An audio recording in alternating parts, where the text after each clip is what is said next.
Hello everyone. Welcome to the What If Anime YouTube channel. Today, we're diving into an exciting new story that will take your imagination to the next level. Let's get started. What if Naruto becomes an angel and had harem? Chapter 1 Rebirth. Naruto awoke to find himself someplace he had never seen before. Actually, he couldn't see where he was. The whole area was dark and devoid of any signs of life. Where am I? He says out loud. You are in the world between worlds, otherwise known as the Void Young One. Naruto was naturally shocked by the voice. No one was there, he was sure. That only left one possibility, a ghost. The one thing Naruto was deathly afraid of. Who said that? He questioned slowly. From the darkness walked a massive, gigantic, humongous man like he hadn't ever seen in his 6 years of life. Even more shocking, the man had 2 heads and both were looking at him intently with their 4 eyes. The clothing this 2-headed man wore was a slate gray in color. The overcollar and inner collar were a darker shade of gray. His shirt, pants, and shoes were also gray. Even his hair and eyes were a shade of gray resembling silver. My name is Nezumiro. I was sent here to explain things to you and show you to your next destination, the 2-headed giant says. Next what? Naruto answers. He was just getting over having a giant 2-headed man talk to him. I am here to show you where you will be going next after answering any questions you may have, Nezumiro says. Okay, Naruto replied, before blurting out, what are you? He quickly covered his mouth hoping he hadn't offended the 2-headed giant person. Ha ha ha, it's alright Naruto-san. I am what is known as a giant. I guess you haven't seen a giant before. Naruto shook his head, getting both heads to nod. I expected that. Well, I guard the paths to heaven and hell, Nezumiro answers. Why do you have 2 heads? Naruto asked. It's the way I was born, the giants answered. Naruto just continued to look at him, but wasn't sure which head he should look at, so he kept switching between the 2 heads every 15 seconds, which was becoming annoying for the giant. Don't you have anything else you want to ask me? The giant asked, almost begged. Sure, did your mother have 2 heads also? Naruto asks. Actually, no, it was my father that had 2 heads. People often say we look exactly alike, the giant says, proudly forgetting his annoyance for a minute. Oh, was Naruto's response. Naruto knew he shouldn't, but he felt sadness overcome him. He often wondered if he looked like his dad at all or if he resembled his mother. No one seemed to know who they were though, or wouldn't tell him. Any other questions? Nezumiro asks. Naruto shook his head. Then we should be going. The giant says. Going where? Naruto asks. There wasn't anywhere to go, just darkness. Before he could get further and actually say that, a giant door dropped down from above them and slamming to the ground, causing Naruto to fall on his butt. Even the giant couldn't shake the impact as he was sent into the air for a few seconds. When Naruto got up shakily, he looked at the door, scrutinizing it. The giant ignores this and turns the doorknob and pushed the door open. From behind the door, the most beautiful golden white light shone onto Naruto, and almost in a trance, he slowly made his way through the door, not even noticing it close. When it did close, Naruto's trance was broken and he found himself in some kind of wooded area, and a beautiful golden hair woman was overlooking a statue surrounded by a pool of water. She suddenly stopped what she was doing and looked directly at him. Come with me, Naruto-kun, the inhumanely beautiful woman says. For some reason beyond him, Naruto couldn't find the words to ask her any question like where he was, or who she was, or where they were. Instead, he could only walk forward until he was in front of her and wait further instructions.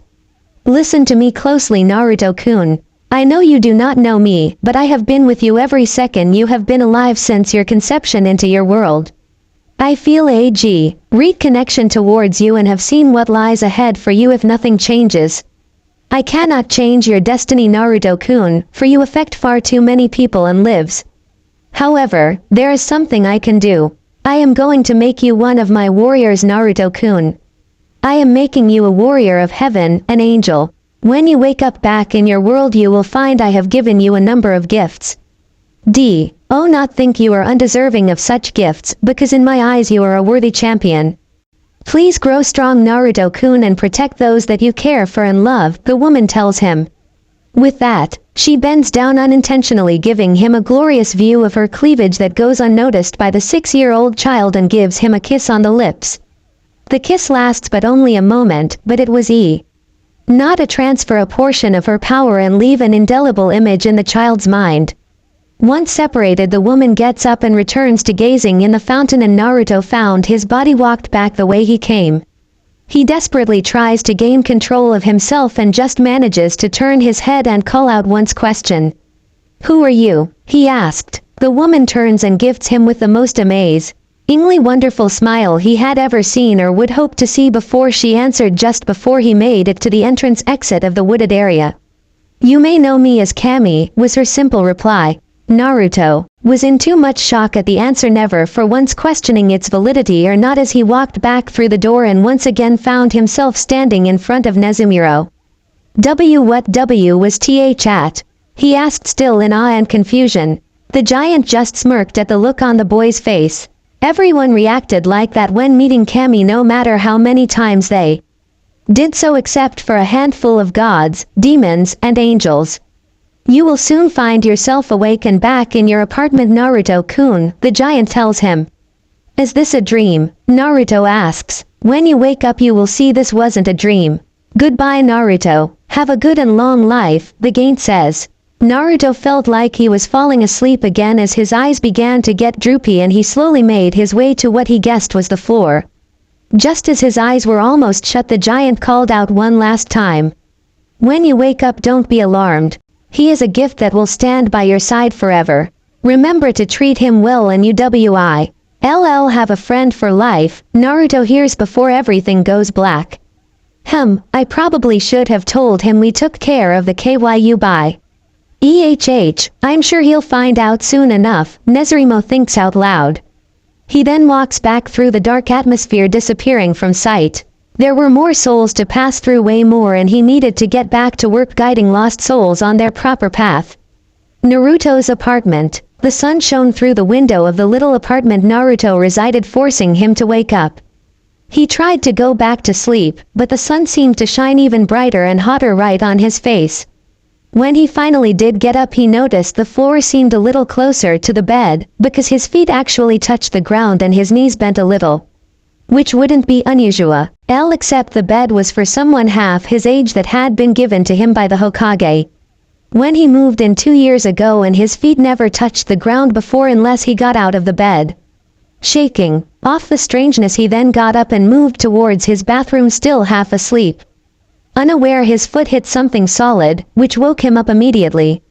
Ow, ow, ow, OWW. When he looks at what he knocked into, he stares at it strangely. In the middle of the room was a fairly large chest, like something one would see in a pirate book, depicted to be holding gold or some rare treasure. What the heck is this, and how did it get in my apartment? He wondered. I've heard of thieves breaking in and taking stuff, but never of someone breaking in and giving stuff, Naruto thought curiously. Still, he as taught to beware of strangers bearing gifts, or maybe it was bears with strange gifts or gifts with strange bears. It was one of those, he was sure. Regardless, he would inspect it later. He didn't have classes today, thankfully, as it was Sunday, but he still thought he should get to the bathroom and do his morning routine before trying to open the chest. Naruto made it to the bathroom without any further delay and used the bathroom before taking a shower, and then stood in front of the mirror. He first wiped it down as it had fogged up from the shower, but when he did, he was further surprised. His head was different than he last remembered. His hair was no longer spiky and sticking up everywhere. It was no smooth, shiny, and flowing down his shoulders, reaching just about mid-shoulder in length. His face was also different. The whisker marks that he had since he could remember were gone, leaving a smooth tan unblemished cheek to reflect on the mirror. His teeth were whiter than he remembered, and the 4 sharper teeth were a little shorter as well. His eyes, if possible, seemed lighter, a more clear blue than before. He lastly noted he didn't have to stretch to see his face in the mirror like usual. That made him look down and noticed he had grown. That alone was enough to cause him to cheer out, but instead he smiled. Naruto quickly brushed his teeth and then for the first time brushed and combed his hair. He wasn't going to be girly about it, but he liked his hair this way. As he walked onto the bathroom he stepped on something furry and hard. Yow, the thing shouted, roared. It then proceeded to try to a chunk out of Naruto's leg, but he jumped back in time to avoid being bitten. It ran after Naruto, forcing him to run and jump on his bed. As he looked at the thing trying to bite him, Naruto noted that it looked like a large white cat. The differences were that the ears were almost on the side of the head and rounded, and it had a tuft of hair on the end of its tail which had a visible bruise. Naruto usually wasn't the smartest kid, but he could tell what happened and immediately apologized to the cat. "I'm sorry I stepped on your tail. If you stop trying to bite me, I'll make it up to you by buying you breakfast," Naruto says. The cat seemed to accept the apology and settled down, allowing Naruto to get dressed. When Naruto went to his fridge he noticed it was empty. It seems he needed to go shopping again. He really hated shopping. Usually the old man would send him some stuff along with some pocket money every other week to help him get by. HMPH, seems. "I don't have anything to eat," Naruto says out loud. He looks at the cat and notice it is starting to get angry. "Wait, I know, we'll go out for breakfast. I know just the place," Naruto says. Naruto didn't know why, but he swore he felt like the cat nodded and ushered him to hurry up. Naruto checked his pants pocket, but didn't feel his wallet, so he looked onto the floor for the pants he wore yesterday. And took his wallet from the pocket before placing it in the pair he was wearing. Dropping the pants, Naruto checked to make sure he had everything and noted he hadn't put on his jumpsuit. Instead he donned the orange pants since that was all he had, and a black t-shirt. Grabbing his keys, Naruto headed for the door with the cat following him.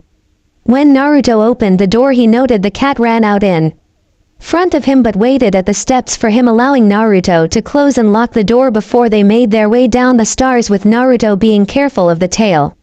As the odd duo walked through the village they were getting many strange looks. Well, for Naruto they were strange since they weren't filled with hate, indifference, or condemnation, not that he knew what that was. Instead they were curious or searching, as if they didn't know who he was.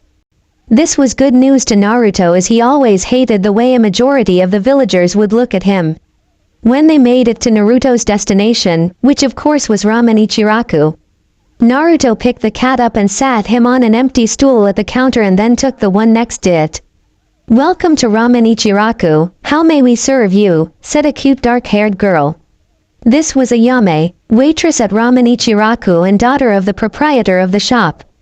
She was 11 years old and one of the few girls Naruto could call a friend. She usually liked to tease him, but she was nice and would talk to him when the stand wasn't too busy or he really needed someone to talk to. "Hi Ayame Nichan," Naruto called out. Ayame of course immediately knew the voice of her most frequent customer and little brother. She hadn't really seen him before, but now that she was looking she couldn't help but blush a little. "So cute," she thought. "Is that really you, Naruto?" she asked. "Of course it's me. Who else would I be?" Naruto responded. Okay, it's just, you look so different. What happened to your face?"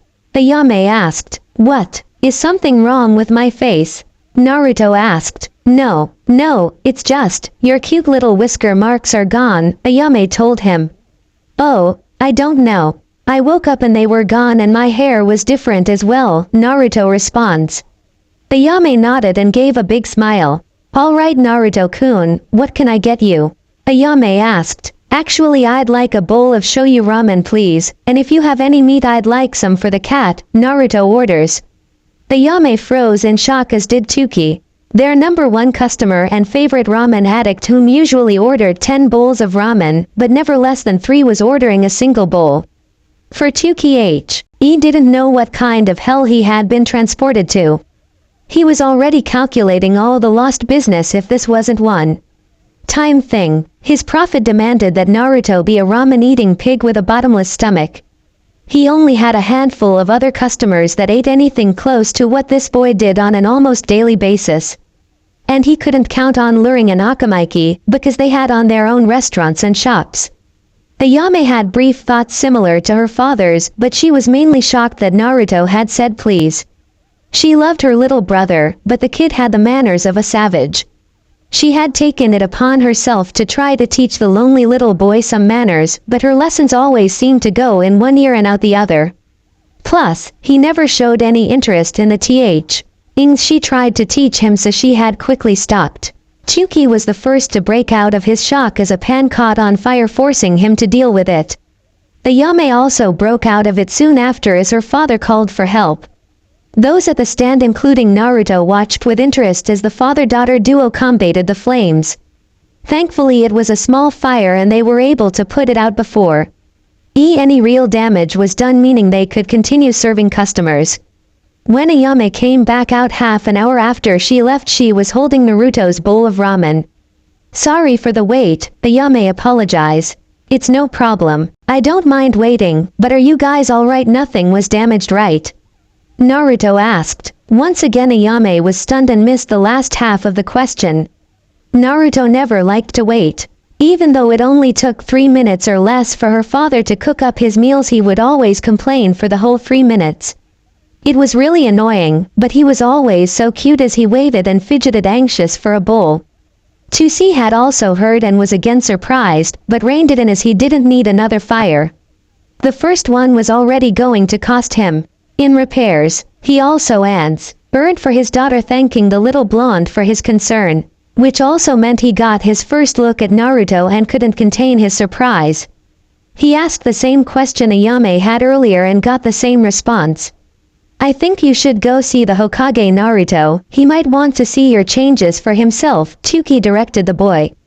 "Why?" Naruto asked. "He cares for you a lot, Naruto. I just think he would want you to get checked out to make sure there is nothing wrong with you. That's all," Chuki says.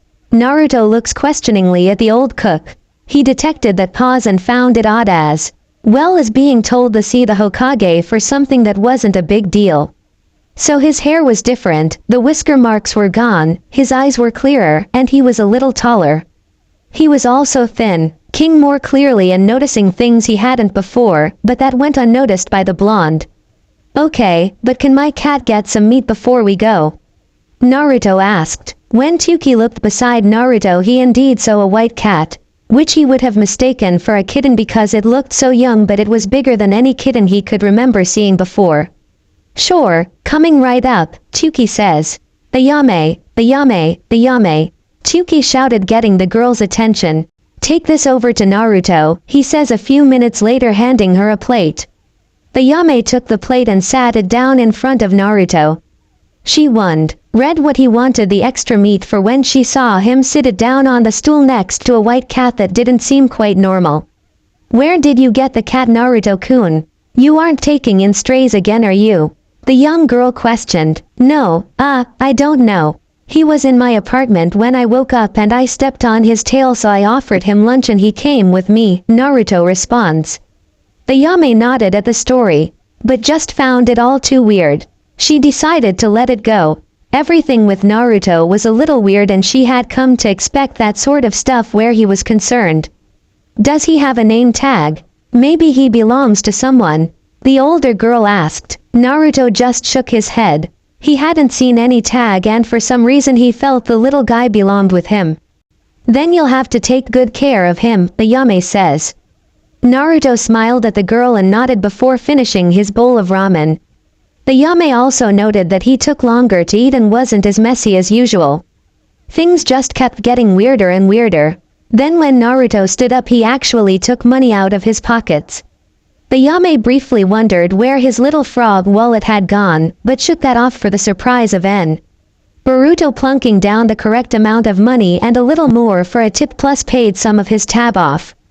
The father-daughter duo loved the boy to death, but he rarely actually paid. For the most part, the Hokage took care of Naruto's bill while they had started a tab under which Naruto promised to pay off one day. Of course the two had no idea the Hokage was actually paying the bill off with Naruto's inheritance.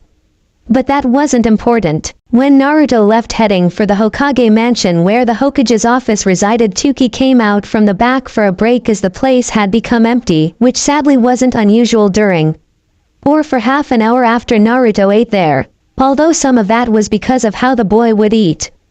Even veteran ninja told him they found it difficult to be around when the boy ate his ramen. A few likening it to the horrors they experienced during their tours of duty. This time it was different as it was just a lull and he wanted an early break. Thus he found Ayame staring at a small neat pile of money. Ayame, Ayame, Ayame. He shouted, getting her attention. What's wrong, Ayame-chan? The worried father questioned. Naruto paid for his ramen and the extra meat. Plus left the correct amount for a tip, Ayame tells him, pointing at the money. Oh, that's good, seems the boy is starting to grow up a little. I did notice he seemed a little taller t. Ode, Chuki says while thinking it over. No, you don't get it. He even paid some of his tab off, Ayame says. The amount of alarm in the girl's voice caused Chuki to go and count the excess money adding the rest minus the tip in the register. When he did, he found it put a little dent in the money owed, but not much. The kid had only been coming around for a couple of years, so he hadn't amount that great a bill with the Hokage's help. Chuki was a visionary though, and part of the reason he let the tab stand and keep running because it was already at a tidy sum and he could only see it growing even larger. Naruto's tab had in a sense become Ayame's college fund, his retirement fund. With Naruto now ordering less food and paying off his tab, both father and daughter stared at the money for over an hour before a customer snapped them out of it. Meanwhile, Naruto had arrived at the Hokage mansion and was sitting in the waiting area reading one of the shinobi-related magazines that littered the table in front of him. The receptionist had already informed the Hokage about the boy being there, but was busy in a meeting, so she was stuck watching the brat. Unlike the previous secretary, the Hokage had Michi actually like the little blonde boy. It was just he rarely waited for her to inform the Hokage of his arrival and often barged in, rudely ignoring her. So this was shocking to her as she watched the boy wait patiently and read. That was also new. When did he learn to read? She thought. He had just recently been enrolled in the academy, so his shock was justified. Plus, intelligence wasn't one the boy's known strong points. As a matter of fact, it was just the opposite. So imagine the Hokage's surprise when he came out of his office to find out why his secretary wasn't answering him, only to witness the same thing she was. Naruto, is that you? The Hokage asked. It's me, old man. What, did you forget me already? Naruto questioned. No, it's just you look so different, and who taught you how to read? The Hokage asked. Naruto just shrugged, not knowing how to answer that. Alright, did you want to come into my office? The Sandyame asks. Naruto shrugged. He had only come because Chuki said he should. The Sandyame was surprised by the action, but led the boy to his office after telling his secretary to let anyone that needed to see him know he was busy. The Hokage offered Naruto the standard chair in front of his desk before he sat back in his seat and observed Naruto. The kid was looking around the room like he had never seen it before, which was odd. He barged into the office at least twice a week for little to no reason, which the old man had accepted and come to expect. Who are those people on the ceiling and why do they have masks on? Naruto asks before sitting down. Both the Anbu and the Hokage were shocked. The Sandyame even checked to make sure the Anbu were using their normal stealth jutsu before turning back to Naruto. What are you talking about, Naruto-kun? The Sandyame asked. I am talking about the one wearing chameleon mask there, the one in the tiger mask there, the one in the dog mask there, and the one in the cat mask over there, Naruto says, pointing each one out. Now the Hokage and Anbu were beginning to freak out. No one should be able to see them. They could even hide from Byakugan, so how was this kid with no dojutsu managing to find them? Naruto, those are Anbu that are assigned to protect me. How can you see them? The Hokage asked. Naruto looked at the man and then back at the masked ninja and gave a shrug to the Hokage. The Hokage couldn't just accept that. Something weird was going on and he needed to find out. Why did you come to see me, Naruto-kun? The Sandyame asked. Because Chuki Oji-san said I should. He said you would want to see me, because I look different, I guess, Naruto replies. What is wrong with everyone today? Naruto thought. When Naruto said that, the Hokage finally took a good look at Naruto. He almost let out a gasp when he noticed the changes, now that he wasn't thinking about Naruto's odd behavior.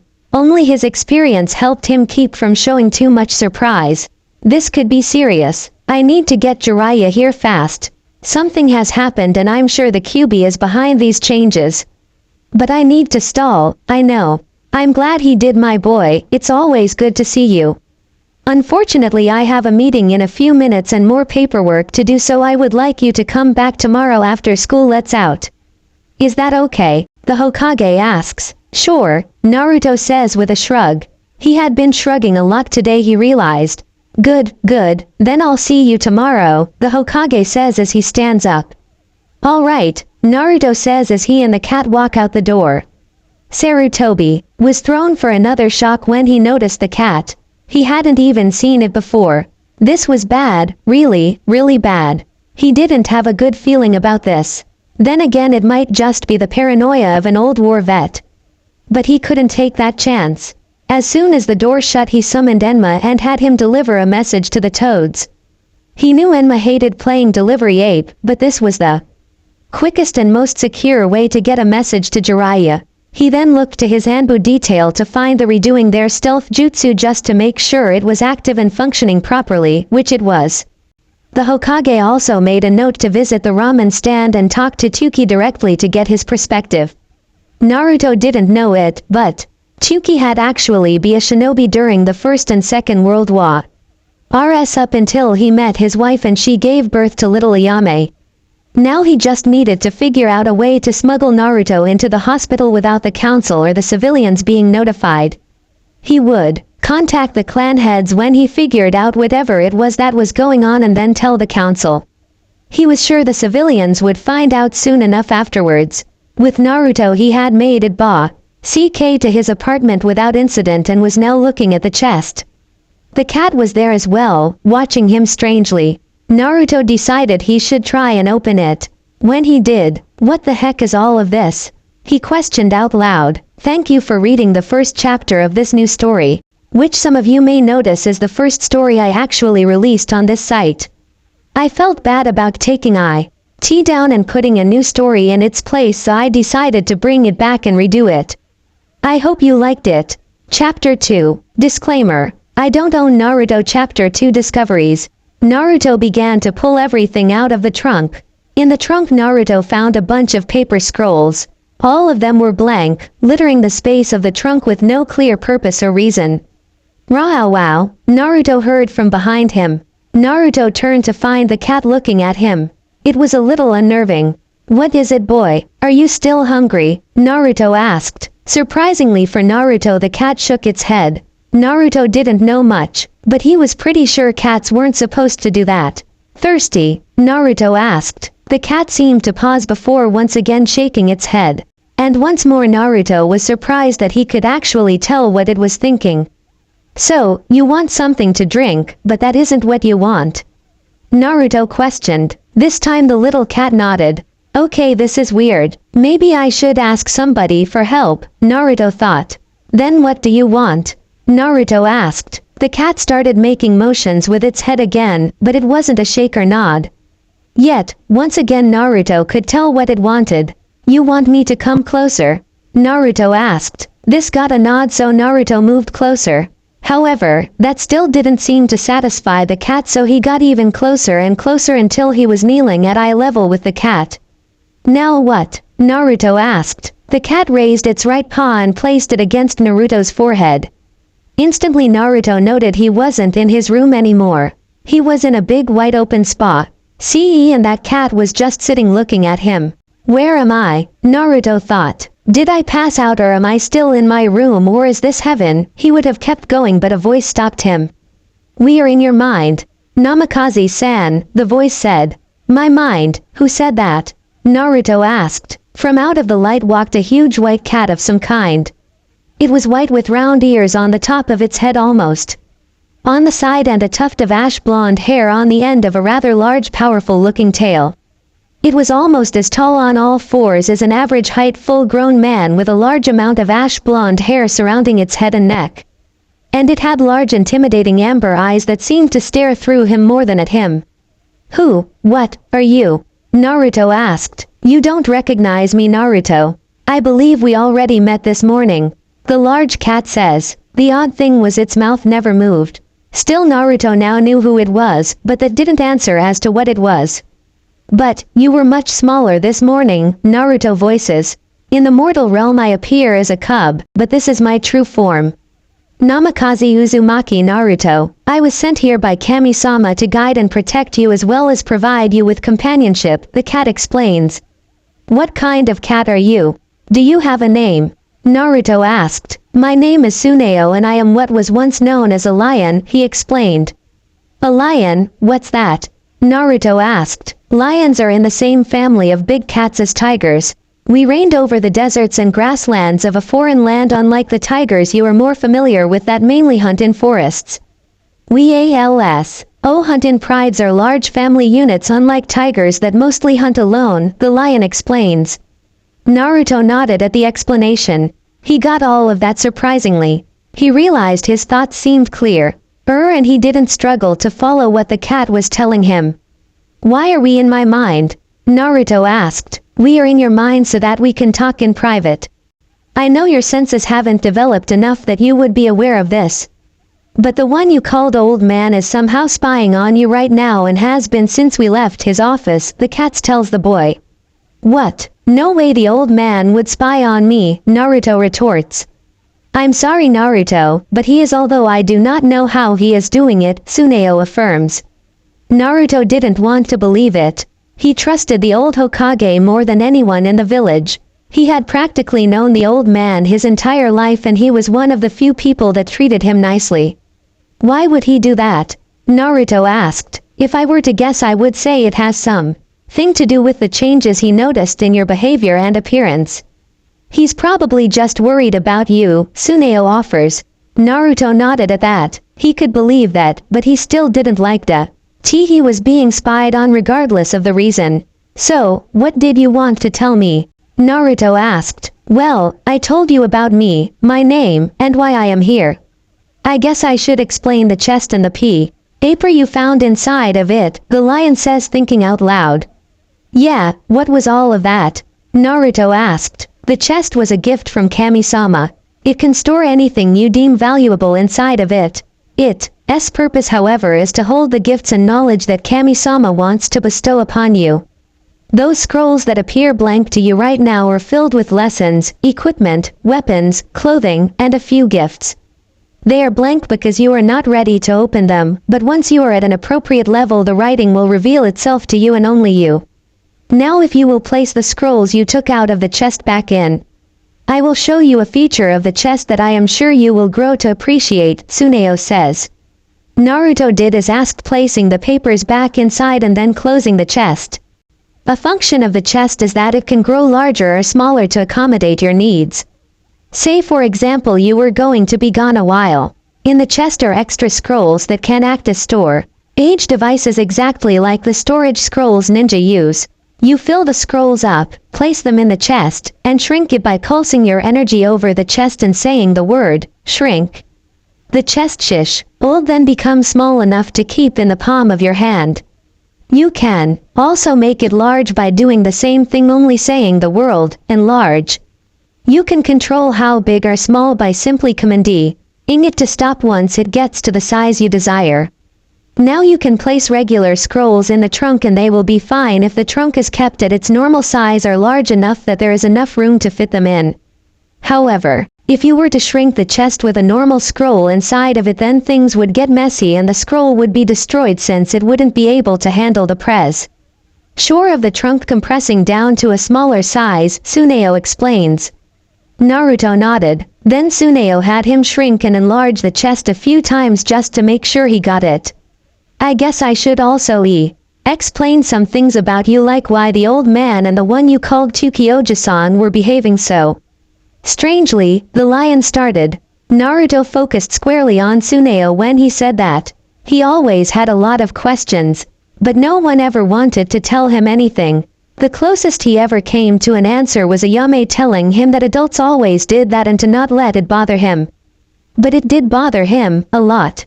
Do you remember the dream you had this morning? Tsuneo questioned. Naruto nodded. He had some nightmares in the past that seemed really real, but nothing close to what he felt last night. That wasn't a dream, Naruto. I believe Nezurimo told you as much before returning you back to your bed, Tsuneo informs him. Wait, then I really met Kami? Naruto questioned. Yes you did, and she made you one of her angels, the cat tells him. Naruto seemed to zone out for a moment before refocusing on the large cat. What does that mean anyway? What are angels? Naruto asked. Angels are a real creatures created by Kami to serve her and the other gods that exist in heaven. You have become one of Kami's creations and are now tasked with fulfilling her will here in the mortal realm, Tsuneo explains. Naruto thought on this for a bit before asking another question. How will I know what she wants me to do? Does that mean I can't be a ninja? Naruto asked, despite how he was treated by the village, or maybe because of it. Naruto had always wanted to be a ninja, at least as far back as he could remember. The Hokage had always told him stories about different ninja, although his stories always seemed to involve 3 ninja in particular. Those 3 being the Yondaime Hokage, the Sannin Jiraiya, and the Yondaime's wife. He loved hearing about their exploits when the Sandaime would come around and read to him. But now he was wondering why the old man did it. For now you are free to be a ninja, but your loyalty is first and foremost to Kami. I doubt you will hear from her much, as she rarely gets involved in human affairs, but if she asks you to do something you will be unable to go against her orders, even if it goes against the ones your village gave you. Do you understand? Tsuneo asks. I think so, Naruto answers. Good, now the reason the Hokage was so concerned about you was because of what was sealed inside of you on the day of your birth by the Yondaime Hokage, Tsuneo tells him. What? Naruto asked in shock. The Yondaime Hokage sealed a dangerous and powerful demon that was attacking your village inside of you to stop it. You may have heard about it. The demo N was called Kyubi due to it having 9 tail-like appendages signifying its power and rank among the 9 demons of its kind called Biju that were split a long time ago from a much stronger 10-tailed demon, Tsuneo explains. Naruto couldn't believe it. He had a demon inside of him, and that's why the villagers and shinobi hated him and treated him worse than garbage. Did the old man know about this? Did Ayame and her dad know as well? How many people knew about this? Why wasn't I told? Naruto thought. He held his head down as all these thoughts and more rushed through his brain. He had to ask, why me? Naruto asks out loud. He really wasn't expecting an answer, but he got one anyway. The Yondaime was a noble and virtuous human being. He chose you because he couldn't ask another Fa. Miley to sacrifice their child to be used in the sealing process. Not when he could use his own son, Tsuneo reveals. His own son, then I'm. Yes, Naruto, you are the son of Namikaze Minato, otherwise known as the Yondaime Hokage, aka the Yellow Flash, and his wife, Uzumaki Kushina, aka the red-hot-blooded habanero, Tsuneo tells him. Now things were making some sense to Naruto. He always wondered who his parents were, but the old man just said he didn't know or couldn't be sure. Naruto now knew he knew, but did anyone else know? He also had another question. Who is Jiraiya of the Sannin and what is his relation to me? Naruto asked. He was really starting to wonder how he knew all the words, but it was just like he knew them somehow. Jiraiya of the Sannin was taught by the Sandaime Hokage, and he in turn taught your father, taking him on as an apprentice and letting him sign the summon contract for Toads. Your father also named him your godfather and tasked him with watching over you. But Jiraiya wasn't in the village the night of your birth and the Nine Tails attack. He went into a bit of a depression and has only come back to your village to give his spy reports to the Sandaime, Tsuneo tells him. So he has abandoned me? Naruto asked. Tsuneo easily picked up on the anger Naruto was displaying as he asked that, but he didn't want to sugarcoat anything. He did, but I have the Sandaime would be able to look after you well enough and that the village would treat you better. Arrrrgggghhh. Naruto shouted. I hate him and never want to see him again for as long as he lives. Naruto declares. Tsuneo just let it go. It's not like they would see the man anytime soon, and in time he knew Naruto would calm down. Angel were after all rational beings, at least when they wanted to be. Naruto wasn't human any longer, but he still had a good heart. Given time, maybe he and Jiraiya would share a similar relationship to the one he had with the boy's father. The lion waited patiently while the boy vented. A few hours later they were able to move on. Now that you are no longer human, the chakra that ninja used to create their techniques is lost to you, Tsuneo informs him. What? Naruto shouts. That means I can never be a ninja. All ninja have to be able to use chakra so they can do jutsu, Naruto says sadly. That is true, but there are always exceptions to the rule. If you display that you are strong enough, they will let you be a ninja. Trust me, when your powers start coming in they will beg you to be one of their ninja, Tsuneo tells him. What powers? Naruto asked, curious. Angels have a vast amount of power as Kami's messenger, as most people know them. I will only list a few for reference sake. Angels have the ability to move and influence objects, animals, and people with their mind. It's known as telekinesis. Angels can move anywhere in the world in an instant. They can also take objects, animals, or people known them. This is the power of teleportation, also called beaming or zapping. Angel also have superhuman strength. The amount of strength an angel wields can be unlimited, which is why I will have to train you on how to control your strength so you don't unnecessarily injure or harm innocent people. You will also gain the ability to become invisible. No human will be able to see or sense your presence even further when visible. You manipulate your body such that people or objects will just phase right through you. And the last power I will tell you about is the power to heal. You can use your powers to heal humans of even the most serious and lethal wounds. There are more powers that you will gain over time, but remember your power is given to you by Kami. If she wills it, you will be stripped of all of your power, although a few like the ability to heal and the super strength may stay with you if only somewhat weakened, Tsuneo explains. Naruto eagerly shook his head. He could already tell he was going to be super strong. Strong enough that maybe the old man would let him skip a few steps and instantly make him the next Hokage. He could already see it. I guess I should also tell you that when Kami made you one of her angels, she destroyed the Kyuubi and the seal containing it, the lion tells the young angel. Naruto just smiled at that. He was glad the demon was gone.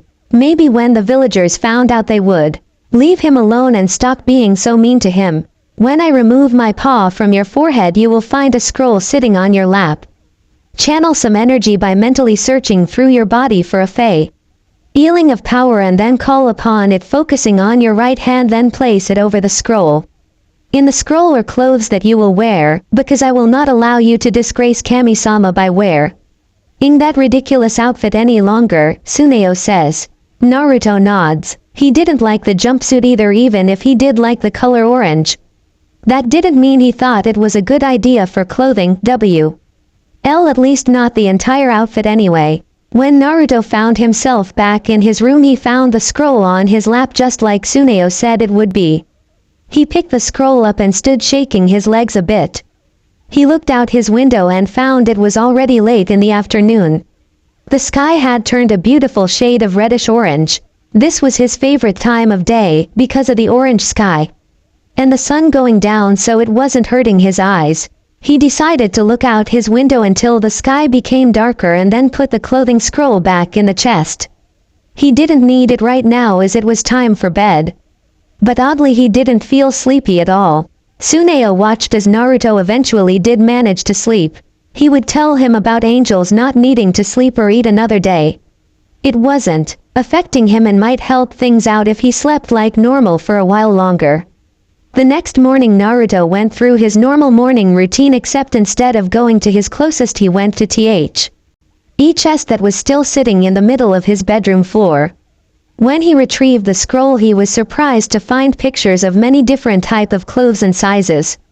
It was like he had his warehouse of clothes conveniently locked away in the scroll. Looking at the pictures, Naruto chose a pair of loose-legged black jeans and a plain light blue t-shirt with a pair of white boxers and undershirt. He was even surprised to find a new pair of goggles in the scroll with a sharp burnt orange color and shaded lenses that he could see out of as clear as if he wasn't wearing goggles. He was more than ready for school, and unlike most mornings he had plenty of time to get to class on time. Tsuneo had agreed to wait in the surrounding forest outside of the building instead of coming inside with him. When he arrived at the ninja school, only a few students were present. They all looked at him strangely as he took a seat near the front of the room. Naruto could tell that they didn't recognize him, which was still strange for him. But he now knew why. Half an hour later, the classroom was filled with all the students now waiting on their instructor. Naruto didn't like the man, because so far he had been isolated and ignored in the class. The teacher often singled him out for what Naruto felt was no reason. He wasn't surprised by it though. He had expected as much originally, but he thought if he behaved well enough then things would change. They had not so far. His classmates' gossip was also beginning to annoy Naruto. He could hear everything they were saying about him as he sat in his seat. At least it wasn't the negative crap they usually said about him, but it was still pretty annoying in his opinion. A few girls had actually come up to him to talk, thinking he was some new kid. The shocked looks on their faces when he told them his name was priceless. Of course they accused him of being a liar, which he found he really didn't like. For some reason them calling him Liar offended him more than when they went on and on about how Naruto was some fugly-looking midget that stunk and didn't have the fashion sense of a mule. The fact that they wouldn't listen to him or believe him just cemented in Naruto's head that he didn't like these girls and that they were useless. Unlike how he would usually react, Naruto just sat there and kept his opinion to himself. He didn't care about these girls or what they thought of him. At least when the teacher arrived they left him alone and things quieted down, although he could still hear a few hushed whispers about him. What he didn't expect was for the teacher to react like those girls had when he answered to his name being called. Shortly after that he was kicked out of the class for arguing with the teacher despite the fact that he had only repeated that he was Uzumaki Naruto when the man kept saying he wasn't. Naruto decided instead of waiting in the hall to go see the Sandaime and get whatever it was the old man wanted him to do out of the way. He quickly found Tsuneo and walked to the Sandaime's office. When he arrived he was greeted by Michi. "Hello Naruto, what can I do for you today?" Michi greets. "Hello Michi, I was hoping the Hokage would be able to take our meeting earlier than we agreed upon yesterday," Naruto says. "Wow, he's acting way too mature. This can't be Naruto-kun, can it?" the receptionist thought. Wait right here and I will go ask him," Michi says. Naruto nods as he watches the woman leave. She came back a few minutes later. "The Hokage will see you now Naruto," Michi tells. Naruto nods and walks towards the office. Meanwhile, inside the office the Hokage was hurriedly trying to rearrange things. "I should have known that fool would kick the boy out. I was so busy yesterday trying to get in contact with Jiraiya that I forgot about the idiot school teacher. When I have time I'll make sure to inform him of his new post being stationed permanently on border patrol. I'll make his suffering extra long too. I will send him to the southern border. Nothing ever happens there, except for the occasional bandit or pirate raid on one of the coastal villages, but those are easily handled," the old man plotted. He was broken out of his thoughts by a knock at the door. "Damn, Jiraiya won't be here until the afternoon. I guess the hospital will be first. That should take long enough for Jiraiya-kun to arrive. Hopefully he'll have a gift for his old sensei," the Sandaime thought. "You may enter," he calls out. Naruto opens and walks through the door, closing it before walking to a chair and taking a seat. "I apologize for being here so early, but the first-year teacher for my class decided I didn't deserve to hear the lesson he had planned for his true students. I decided not to wait around in the hall to see if he would let me back in before lunch, only to make me spend it writing on the chalkboard and eat my lunch in front of me while I did so. I hope this is not an inconvenience," Naruto says. Quote, "Should I come back later?" Naruto asks. No, don't be silly my boy. We'll just have to do things in a different order than I planned if you will indulge me," the old Hokage asked. Naruto just shrugged. He had nothing better to do. "Alright, then we need to go to the hospital. I want the doctor to look you over just to make sure you are really okay," Sarutobi says. Naruto just nods, willing to go along with it. He never liked the hospital. In part because the place was too bland for him and he didn't like all the sitting around and waiting one did at the hospital. The main reason though was because he was sure many of the doctors at the main Konoha hospital didn't like him. He had gone there a few times in the past for injuries and the treatments for Psy. D injuries felt worse than the injuries themselves. He was sure you didn't need that big a needle to stitch up a little cut that would be gone when he woke up. I'll go, but if they come at me with oh super big foot-long needles again I'm not sticking around, Naruto says. Ha ha ha, alright Naruto, I promise that if they try to use a foot-long needle that you can leave with my permission, Sarutobi responds. A foot-long needle, really? Kids and their imagination, oh what it is to be young, Sarutobi thought with mirth. Of course Naruto wasn't exaggerating one bit, but the old Hokage didn't know or believe that. They soon left to walk to the hospital. It was such a nice day after all and he really needed more time. It was about 2:30 p.m. over 6 hours later when Jiraiya found the old Hokage in the hospital waiting room. Hey old man, Jiraiya called out. Jiraiya, how did you find me? Sarutobi asked. Well I am the best spy in the lands. Jiraiya boasts. Sarutobi just gave him a deadpan look. Michi told you didn't she? Sarutobi says. Haha, guess I can't fool you can I sensei, Jiraiya responds. The two caught up for a bit before the doctor came out of the room Naruto was in. They could instantly tell something was wrong by the serious look on his face. Oyon-san, how is he? The Hokage asked. At the question the doctor's serious look retreated into a bit of a smile before becoming serious again. He's just fine Sandyame-sama, actually I'd say better than that.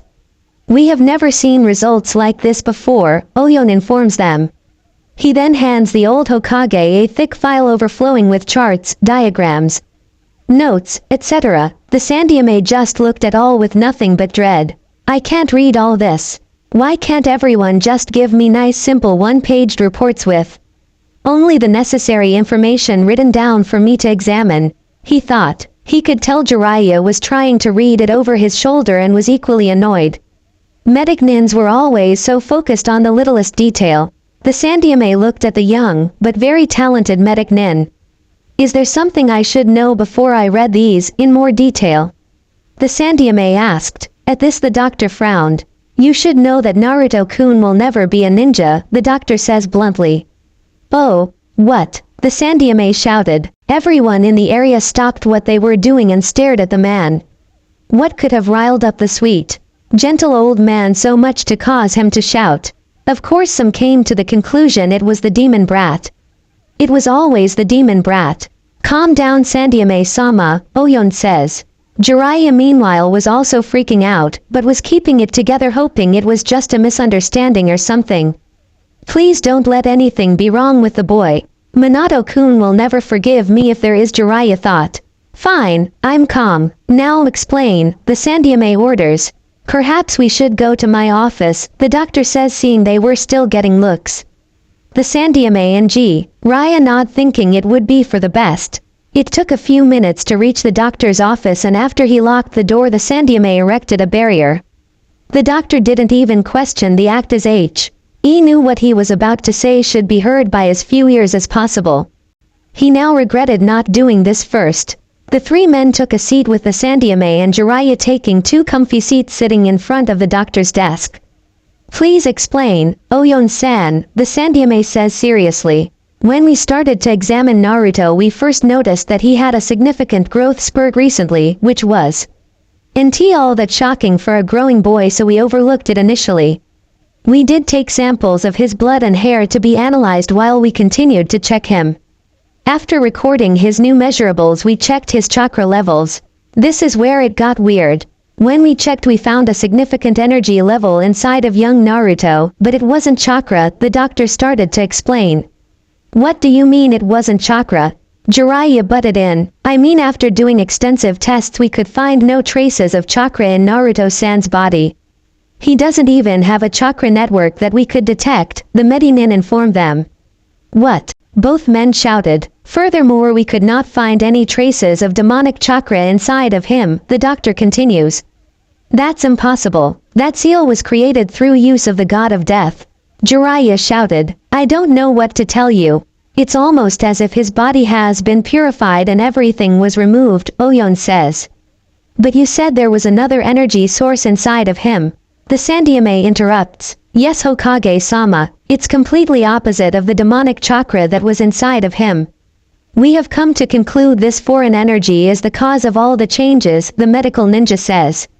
Jiraiya and Sarutobi seem to sag back in the chairs at that. Can anything be done to reverse these changes? Sarutobi asks. The medical ninja just shook his head.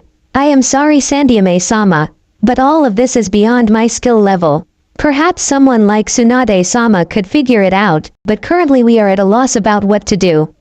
Whatever this energy is, it's growing incrementally and changing his body at a rapid pace, Oyon states. What do you mean by rapid pace, Oyon-san? Jiraiya asks. I mean that instead of a 6-year-old boy, Naruto's body has progressed to that of an 8 or 9-year-old body. His mental acumen has also grown far beyond his previously displayed ability. I'd say his mind is on the level of an average teenager, the doctor explains. That would explain a few things, although I wish I knew where this power came from, the Sandyame says. Can we see him? Jiraiya asked. Of course, they should be finished collecting samples for further study. Like I said, he's perfectly healthy and he can leave whenever you are ready, Oyon says. Thank you, doctor. Could I possibly trouble you to give us a few minutes alone? I promise we won't take too long, the Sandyame asks. Of course, Hokage-sama, take all the time you need, Oyon answers. Sarutobi cancelled the barrier, allowing the doctor to leave the room before erecting a new one. He turned to Jiraiya. Jiraiya, if you could look at the seal when we get back to my office just to verify what the doctor was saying, the Sandyame asks immediately. I plan to. The medical ninja on staff may be good, but the standards have slipped a great deal since Tsunade left, Jiraiya answers. The Sandyame nods. Jiraiya still had a worried look on his face though. What will this mean for Konoha if the doctors are right? Konoha has possibly just lost its last line of defense against the other major villages. And what of Naruto-kun? He can't afford to not become a ninja. The village can't afford for him to not become a ninja, Jiraiya says. I don't know, Jiraiya, I don't know, the Sandyame says. For once the Kami no Shinobi, the professor had no answers. This situation was beyond anything he had ever even heard of. Who goes to sleep and wakes up missing their entire chakra network and a seal placed by a god containing a chakra entity with immense power? It seems I will have to involve the council after all. I'm sorry, Naruto, the Sandyame thought. The Sandyame dropped the barrier. There was nothing more to be said until they talked to Naruto. Both men left the office thinking of what they were going to say to the boy. Thank you for reading the second chapter of this new story, which some of you may notice is the first story I actually released on this site. I hope you enjoyed it. For fans of my other works, it seems I may need another month before the next update of them. If something changes, I'll do a second update at the end of the month, but don't count on it. Anyway, until next time, dear readers, smiley face.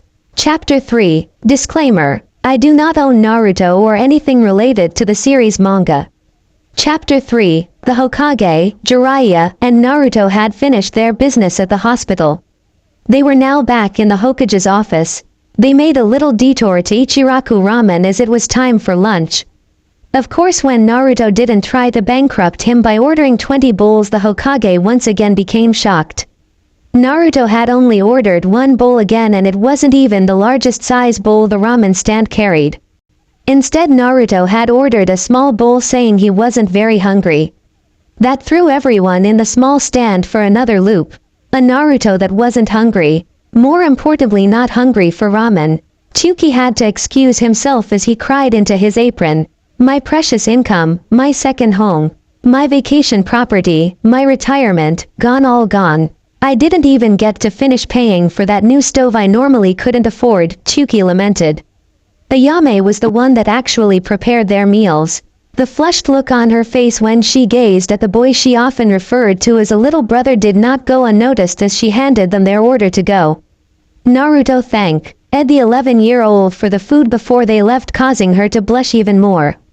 As the trio walked back to the Hokage's office, Naruto noted he was getting a lot of non-angry or hostile looks. The two old men noticed as well.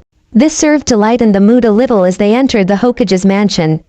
When they got to the office, took out the food and sat it around the old man's desk as every took what they ordered. It didn't take long for Naruto to finish as he sat in the chair facing the old man's desk as the two men finished their lunch. Naruto looked up at the ceiling at the Hokage's personal guard as they looked back at him. "Don't they get to eat?" Naruto asked. The Hokage followed the boy's eyes, as did Jiraiya, who was surprised that he could see them. "Yes, they do, Naruto. When the next group reports for duty, they will be allowed to grab lunch or dinner.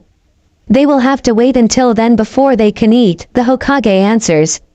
Oh, Naruto kept looking at the Anbu a little longer before refocusing his attention on the other old man in the room. "Who are you?" Naruto asked bluntly. Jiraiya had still been slurping up the delicious noodles, so it took him a second to answer. "Don't tell me you never heard of me. The great sage of Toad Mountain, one of the three legendary Sannin, the great, the gallant, the unstoppable ladies' man." Jiraiya, the man, introduces himself. Naruto just looked at the man strangely. Seriously, why had everyone become so weird lately, he thought. "Nope, never heard of you," Naruto answers. The Sandyame decided to intervene. "Naruto, this is one of my students, Jiraiya.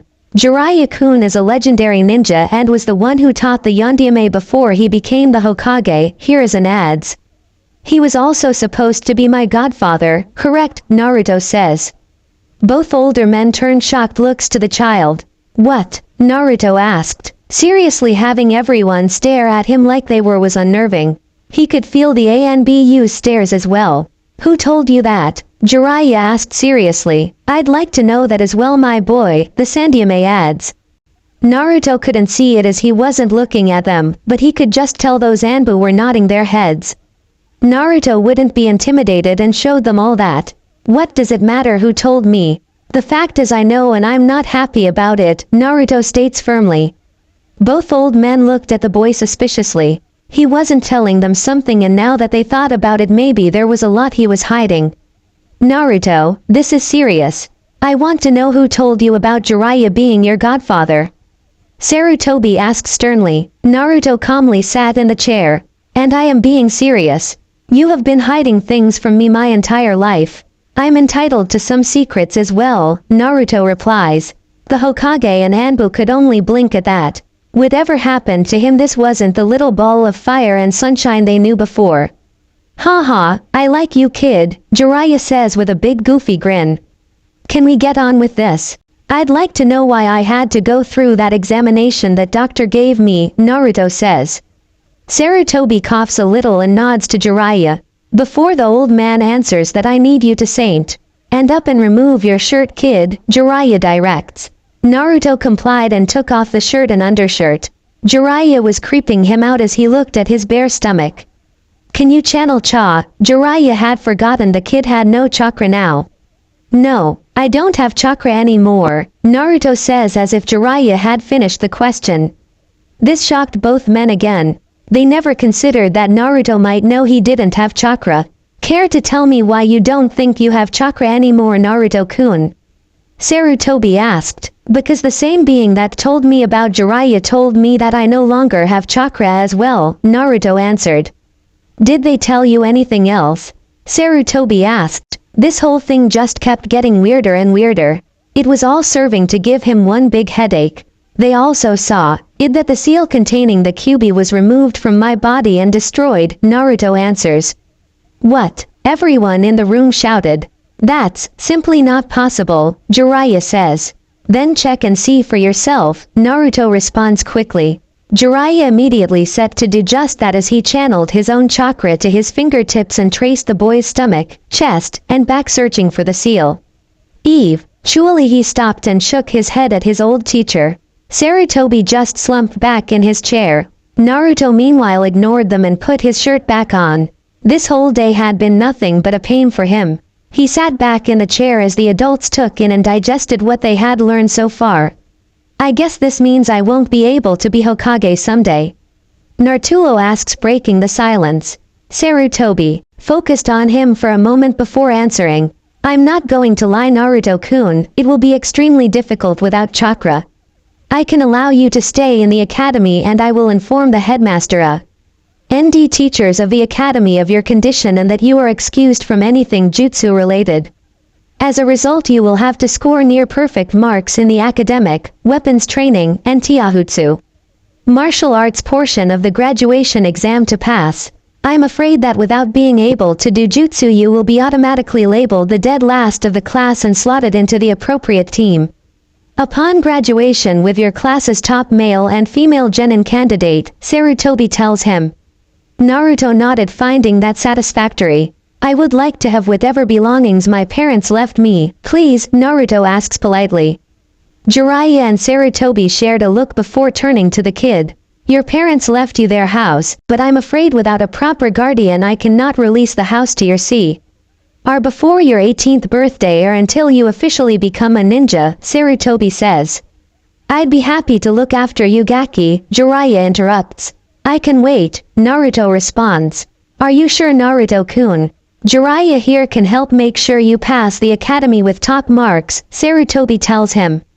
I am sure, Naruto says without pause. Jiraiya and the Sandaime frowned at the answer, but nodded. Alright then, Naruto, you are free to go. If that person contacts you again, please let me know, Sarutobi tells him. Naruto gets up and leaves the room, leaving the two old men behind. What are you going to do, sensei? Jiraiya asks. Nothing, was the short reply. Nothing. Jiraiya repeats questioningly. Nothing, no one outside of this room knows what we do. I'll have the records of his hospital visit destroyed and the doctor sworn to secrecy. Oyon-san will keep track of Naruto and his changes off the record, and there will be no mention of the Kyuubi. As far as the villagers are concerned, everything is the same as it always was. I doubt they would believe it anyway, even if Minato came back from the grave and told them himself that that damn monster was gone. Sarutobi says, what about Naruto? He no low. Inger has the demon's protection to ward off injury if the civilians were to become hostile against him, Jiraiya asks. I'm sorry, Jiraiya-kun, but sacrifices must be made for the good of the village. If Kumogakure or Kami forbid Iwagakure found out we no longer host a Kyuubi container, it would only invite war. I can't afford to make any changes concerning Naruto-kun. No one can learn of this at Lea's. Not until the village is strong enough to defend itself without the threat of a Jinchuriki, Sarutobi answers. Jiraiya nodded. He didn't like the situation, but he understood. Even an untrained baby Jinchuriki was a threat. Iwa, Humo, and Kiri had the advantage of having two containers. When one became too old, they still had a younger one trained up that could take over until a new container was found and trained. Konoha and Suna didn't have that advantage. For some reason the Shodai gave control of two of the chakra beasts to villages that would later become enemies and rivals of Konoha. Why the man hadn't kept one more for Konoha to have to protect itself with, or why he hadn't given more villages the chakra beasts instead of giving two to future enemies, was a mystery. Either way, now Konoha was screwed. Whatever happened to Naruto, he wasn't talking about it. Jiraiya just hoped he would be okay. He knew he hadn't held up to his responsibilities, but he did care for the boy. Later that night, Naruto was lying on his bed. For some reason he wasn't tired at all and couldn't get to sleep. He noticed Tsuneo was also up on the small bed.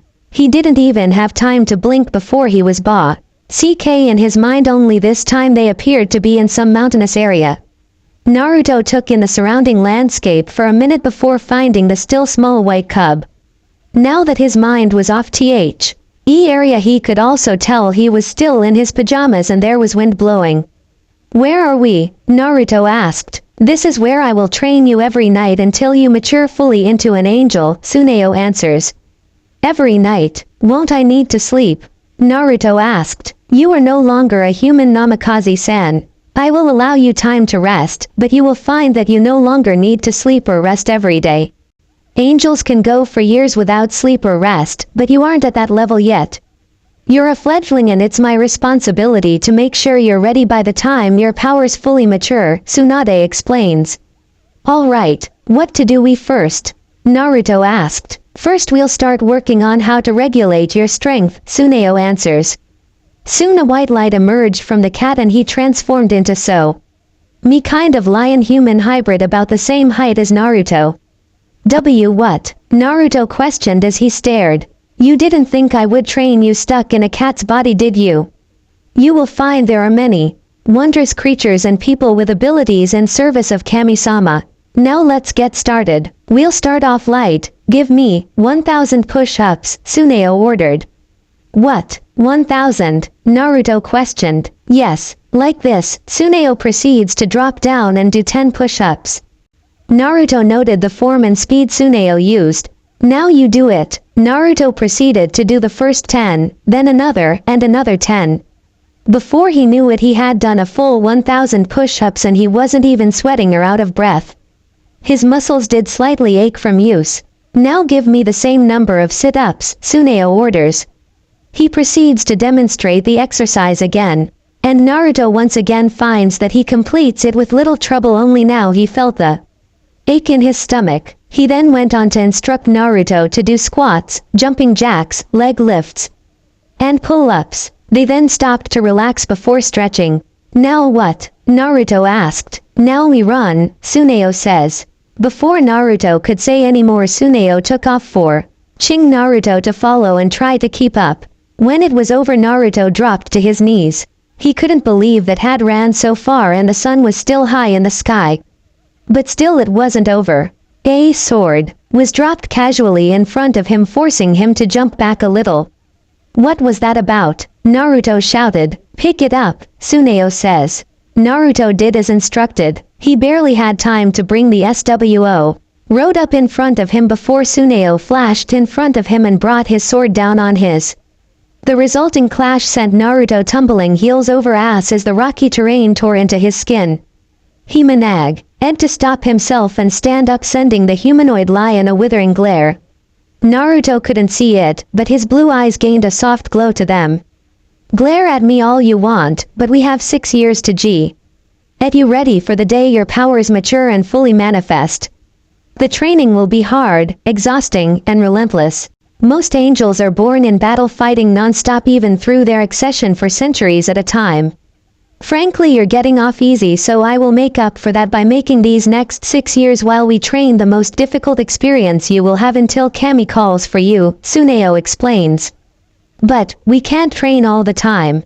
I still have school, ninja training. I know that, Naruto. Tsuneo interrupted. Look around you. Where do you think we are? Tsuneo asked. My mindscape. Naruto answers, unsure. I did not touch your head this time, Naruto. No, instead we are on an alien planet. This planet only experiences 4 hours of darkness each night. It's sunny and fairly warm all the time, as it doesn't experience a change in seasons either. This planet was created eons ago by a god for a chosen few. Kami has given me permission to use this planet to train you with that god's permission. The unique feature of this planet is that time operates differently here. One of your home world's days pass in the time-free pass here, and yet you will see the days are full.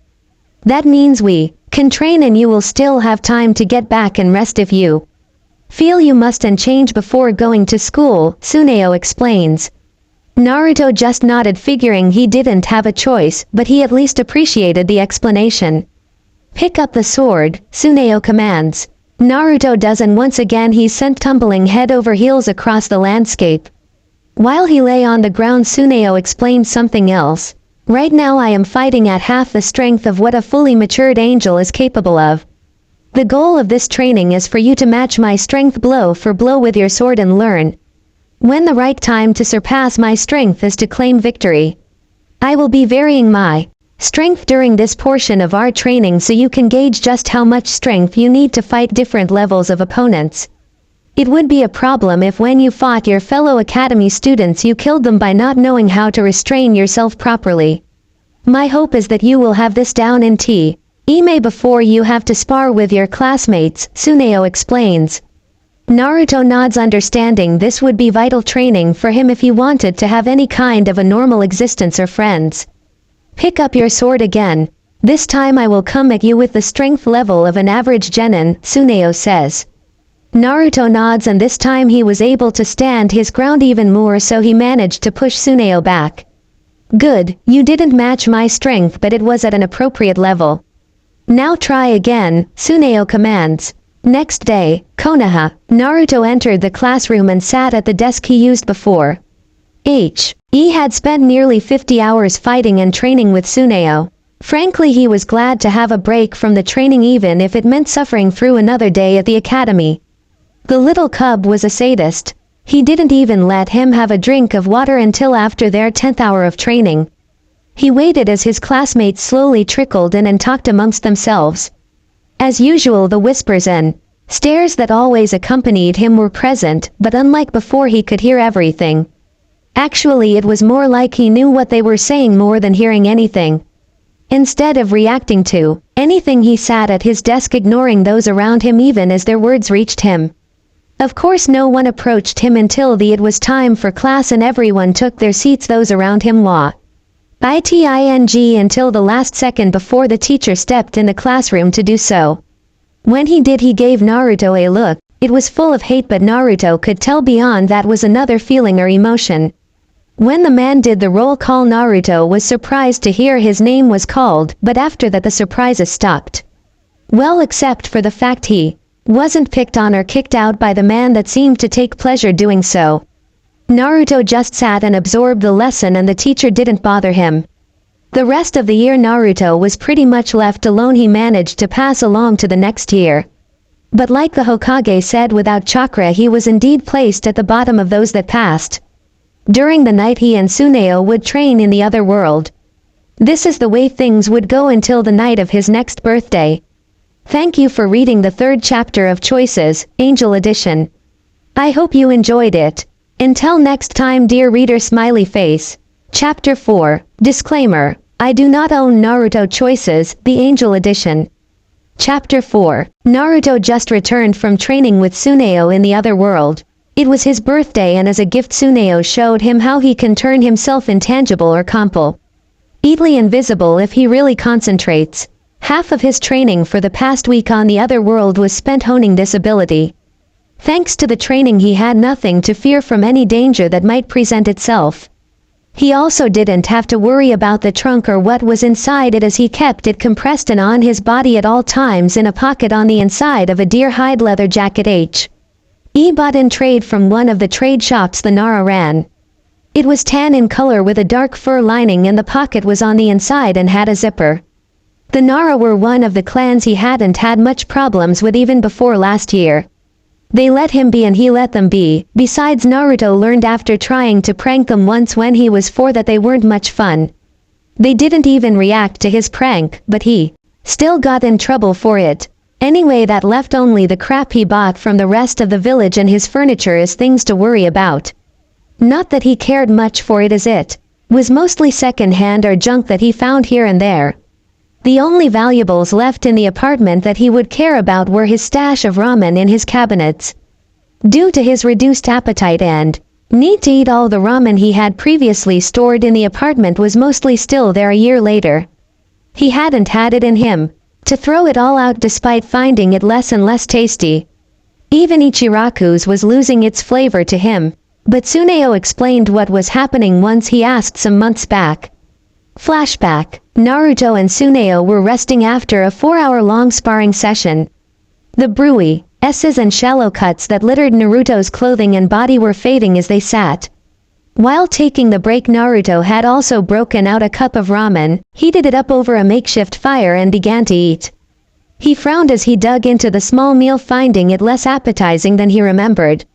Tsuneo saw what was going on and decided to ask him about it to start a conversation. Something wrong? He asked. No, not really, Naruto says, trailing off as he looked down at the cup. Tsuneo didn't say anything and just waited for him to come out with it. It's just, this ramen tastes kind of, I don't know, Naruto finally says after a minute of staring and fiddling with the cup. It tastes bland, as if it has no or little taste, Tsuneo says, interrupting his thought. Naruto looked him wide-eyed as he nodded his head. How did you know? Naruto asked. It's one of the drawbacks of being an angel. We have reduced senses, one of those being the sense of taste, Tsuneo tells him. So I'll never be able to fully taste the delicious glory that is ramen or red bean soup? Naruto questioned. Tsuneo just shook his head. That sucks, Naruto responds and picks at the noodles. You get used to it, Tsuneo tells him. What other senses are reduced? Naruto asks. Touch and smell, but in return our vision and hearing are far superior to most humans, Tsuneo says. Even the Hyuga and Uchiha? Naruto asked. Yes, even greater than them, Tsuneo responds quickly. After that Naruto finished his food and the training resumed. Flashback over. After that day it was like a switch was turned on or off depending on how one looked at it. His sense of taste was nearly non-existent. Ramen could still get a tiny rise out of him, but generally only the strongest or sharpest tastes would reach him.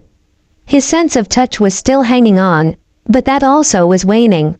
Naruto had found his hand burning against one of the burners on his stove when he was trying to make ramen recently. It was only his equally ning sense of smell that alerted him to the problem. Remarkably, he suffered no lasting damage or pain from the experience. Anyway, back to the here and now, it was really late at night or very early in the morning depending on how you looked at it. That really didn't matter much to Naruto. Like his senses, he found he needed less and less sleep or rest as the days wore on. A full year since his training had begun, he could now go a full week without rest. He would usually sleep a couple of hours every third or fourth day after his training was over. If he went the whole week or longer, he would find that he could sleep a whole day away before waking up and nothing could wake him up. Tsuneo had even let off an explosive close to the blonde and he had slept through it. While this was a boon in some ways, as Naruto had spent the entire year training almost non-stop except for when he was expected to be at the academy and the occasional night off given by Tsuneo so he didn't burn out. That left Naruto with a slight problem of what to do when he wasn't tired or training or at the academy, especially at times like these. So he had taken to walking around the village at night and enjoying the night air. Sometimes he would go to his old favorite spot and just stare at the moon and stars, which he found quite relaxing. The Hokage monument is actually where he is currently headed. Unfortunately, his path was blocked by a group of drunken angry villagers, some more or less drunk than others. I forgot it was that day, Naruto comments idly to himself. Of course the villagers still heard him. What day is that, demon? Shouted one of them. My birthday, of course. Have you come to celebrate it with me? Naruto asked innocently. Unfortunately, he forgot he no longer looked his age, not that it would have mattered. Demons don't have birthdays, a woman screamed at him. Then I guess it's a good thing I'm not a demon. That must be why they're so evil. Having no birthday to celebrate, or anyone to celebrate it with them, must be horrible, Naruto mocked. Shut up, demon, we won't listen to your lies. Whatever, look, it's late. You should all go home and sleep it off. I don't want to hurt you, Naruto says calmly. This just pissed the villagers off more and their shouting attracted more people still out drinking and partying. What the fuck you say, you little demon shit stain? Shouted a tall man about 6 feet 0 feet tall with a balding head of dark brown hair. I said I don't want to hurt you, mister. How about we call this even and all go home, Naruto suggests. Fuck you, QB, are going to finish what the Yondiame started and kill you once and for all. The man shouted back. The crowd grew silent as they searched the area for ninja that would respond to the forbidden word, but when nothing happened they grew even more emboldened. Yeah, kill the QB, shouted an individual Naruto noticed had a Hitai-8 tied to his forehead. Kill the QB, shouted a woman also wearing her Hitai-8. Kill the QB, chorused the growing crowd. Naruto didn't like where this was going. The whole year he had basically been able to avoid this type of situation. If he wasn't at a boring excuse for a school and listening to some lame lecture, he either stayed in his apartment or was training on the other planet. It seemed like today he wasn't going to be able to avoid trouble. 5 ninja, including the 2 doing the shouting and the tall man, pulled out weapons. The ninja threw shuriken and kunai, but to their surprise, instead of killing Naruto, they all went straight through him like he wasn't even there and continued on until they hit several members of the mob. Those hit screamed in agony as they crumpled to the ground, not understanding what happened. They weren't the only ones. Naruto re-solidified himself as he watched the hurt members of the group. That's enough. Those people are hurt because of your stupidity. Just leave and get them some help before they actually die, Naruto says. As if we'll listen to you, demon, shouted one of the ninja. We know you were the one that hurt them, not us, so stay still and let us kill you so we can avenge them, shouted the kunoichi. They threw more shuriken and kunai at him as Naruto once again willed his body to become intangible, leaving only a ghostly outline of his body. This time most of the mob managed to sober up enough to get out of the way, with only one idiot getting hit and falling to the street slowly bleeding out. What did you do, demon? Shouted a black-haired man as he ran to one of the injured mob members. Naruto solidified himself once more and looked at the damage already done. He knew he should leave. He could leave, he was faster than any of these idiots could ever hope to be, even the ninja. Getting out from under the mob would be child's play, but something in him didn't want to leave. I did nothing. You are the ones to blame. I don't have any weapons, you are the ones who threw them and hit your friends.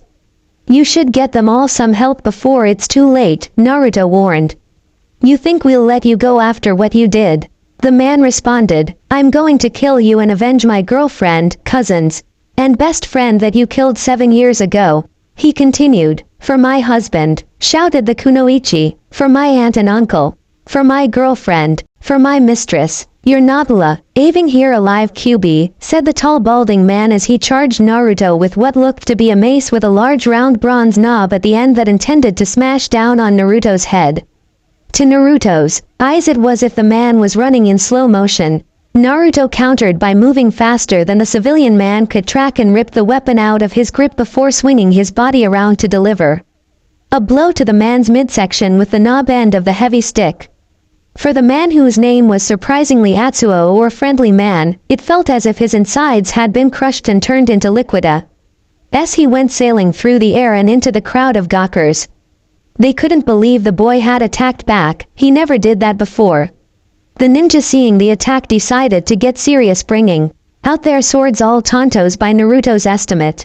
I warn you, ninjin, if you attack me I will not be responsible for what happens next, Naruto warns. Kill him, kill the demon, kill him, kill the demon, urged the crowd of onlookers. Naruto just shook his head as he raised his right hand, stopping his would-be attackers as they looked on confused. They all took a step back as bluish-white glow emitted from his palm. A wave of energy pulsed from the glowing orb, moving them back further. It was at this point the Hokage and 3 squadron of Anbu appeared around the gathering crowd.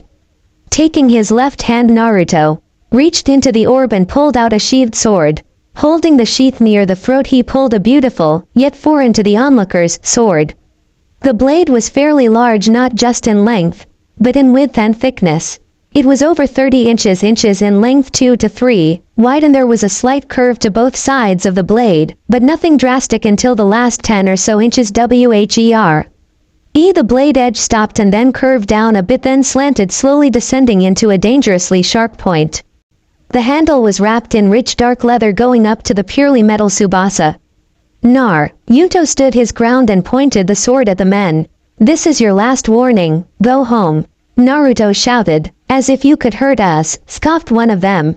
Fancy like trick, demon, but you don't scare us, remarks another. Enough talk, get him, shouted someone in the crowd. The ninja didn't need to be told twice as they charged. Naruto's eyes met the Hokage's, wondering if the man would stop this. But as he felt the first sword nearing, he focused back on the fight, moving for the first time to meet the man. His blade clashed with the man's, and it took nothing for Naruto's silvery white blade to slash through the cheap short sword the man had had ever since he became a chunin almost a decade ago. He had barely used it before and had no real training. Naruto, after slicing through his blade, CKED him in the stomach, sending him sliding backwards along the ground as 2 more ran around him to continue the fight. Naruto charged the one on the right. He just seemed to phase in and out of existence as he ran, confusing the duo before he reached the one on the left, kicking at the hand holding the sword, forcing him to drop it before whirling to his right and flipping sword hands as he jumped and punched the man in the mouth, forcing him out of the fight. The one from the right came trying to slash him clean into with an overhead two-handled slash, but Naruto let it phase right through him as the man fell off balance. Moving to the side, Naruto rematerialized and kicked the sword out of his hands before kicking the man in the stomach and then using the butt of his sword to hit him in the forehead, knocking him unconscious. That left two, but before they could move, the Hokage finally made his presence known. "What is going on here?" Sarutobi shouted, his killing intent washing over the area.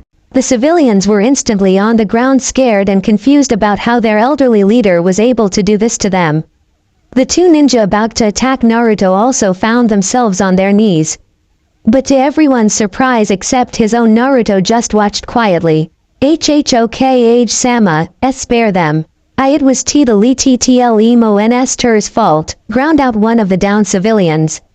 "Is that true, Naruto-kun? Was this your fault?" he asked, turning to fully face the boy. "I was just out for a walk when these fools attacked me. I told them to go home and I am not responsible for any injuries or damages that occurred," Naruto responds. "Very well, Anbu, take everyone save Naruto-kun to the INT division. Tell Ibiki to utilize Protocol 2 for the civilians if they don't give him accurate, honest information. There is no restriction for these other idiots," Sarutobi orders. "Hi, Hokage-sama," the Anbu responded. In less than a minute it was just Naruto, the old man, and a few remaining Anbu on a clear lit street late at night. Of course that couldn't be the end of it. "Naruto, we need to talk," the Hokage says seriously. Naruto just nodded, knowing he wasn't going to be able to enjoy this night any longer. Naruto followed the Hokage to his residence as the guards followed close behind. They didn't know it, but a few of the wrong people were up and soon out spreading their own versions of what happened. Now in the Sandame's office, Naruto sat as the old man eyed him from across the table. "Before we get started, would you like a cup of coffee or tea?" the Sandame offered. "If you have Gyokuro green tea, I'll have a cup of that," Naruto asks. "Very well," the Sandame says. He then presses the intercom and orders Naruto's tea as well as a cup of jasmine tea for himself. While they waited, the Sandame decided to get started. "Naruto, you know it's dangerous around that area at night. Why were you out so late?" the Sandame asked. "If you must know, the changes that have occurred also mean I don't sleep much anymore. Angels do not need to sleep, but since I am not a full angel currently, I only need to sleep every 5 to 7 days or so. So I was killing time until the sun came up and decided to go for a walk. I didn't even intend for anyone to see me, but I was thinking about all that's happened this past year and got careless," Naruto answers. The Sandame nodded, but BEF. Or they could go any further. The secretary knocked and delivered the tea before leaving. They then sat for a bit sipping their beverages slowly. It was a few minutes before the Sandame started again. "So you restless because you no longer require regular nightly rest and that led you to going outside after 2 o'clock in the morning?" the Sandame questions. Naruto just nodded as he took another sip of the tea. "You were aware that group you fought against was comprised of 2 former Chunin, a Jonin, and 2 misguided Genin," the Sandame informs him. "No, I wasn't aware. Perhaps they require more training," Naruto counters. "Haha, that they do, my boy, but you still showed a surprising amount of fighting ability," the Sandame says. "Not as much as you may think, Sarutobi-san. They were drunk and not in their right minds. I'm sure under different circumstances things may have ended differently," Naruto responds. The Sandame just nods and steeples his fingers together before relaxing again. "Be that as it may, whatever training you have been doing has worked wonders. I am curious as to how you have grown since last year. Would you permit having a few tests run at the hospital?" to sat an old man's curiously. The Sandame asks. But before anything more could be said, there was a knock at the door. "Excuse me, Hokage-sama," called his secretary. "What is it, Michi? I told you I didn't and to be disturbed," the old man grouses. "Yes, Hokage-sama, but it's the council. A meeting is being held and you have been summoned," Michi informs him as she steps inside. "At this hour?" he questions. Michi nodded, knowing this wasn't good. "This is ridiculous. It seems I will have to make them understand they do not have the power to do as they please," the Sandame says out loud. He then turns to Naruto. It seems that appointment will have to be rescheduled at a later date, Naruto-kun. I will have an Anbu escort you home, the Sandame says. Actually, Hokage-sama, they want Naruto-kun there as well, the secretary informs them. Is that so? Naruto says to Michi, whom nodded. I'm sorry, Naruto-kun, Michi apologizes.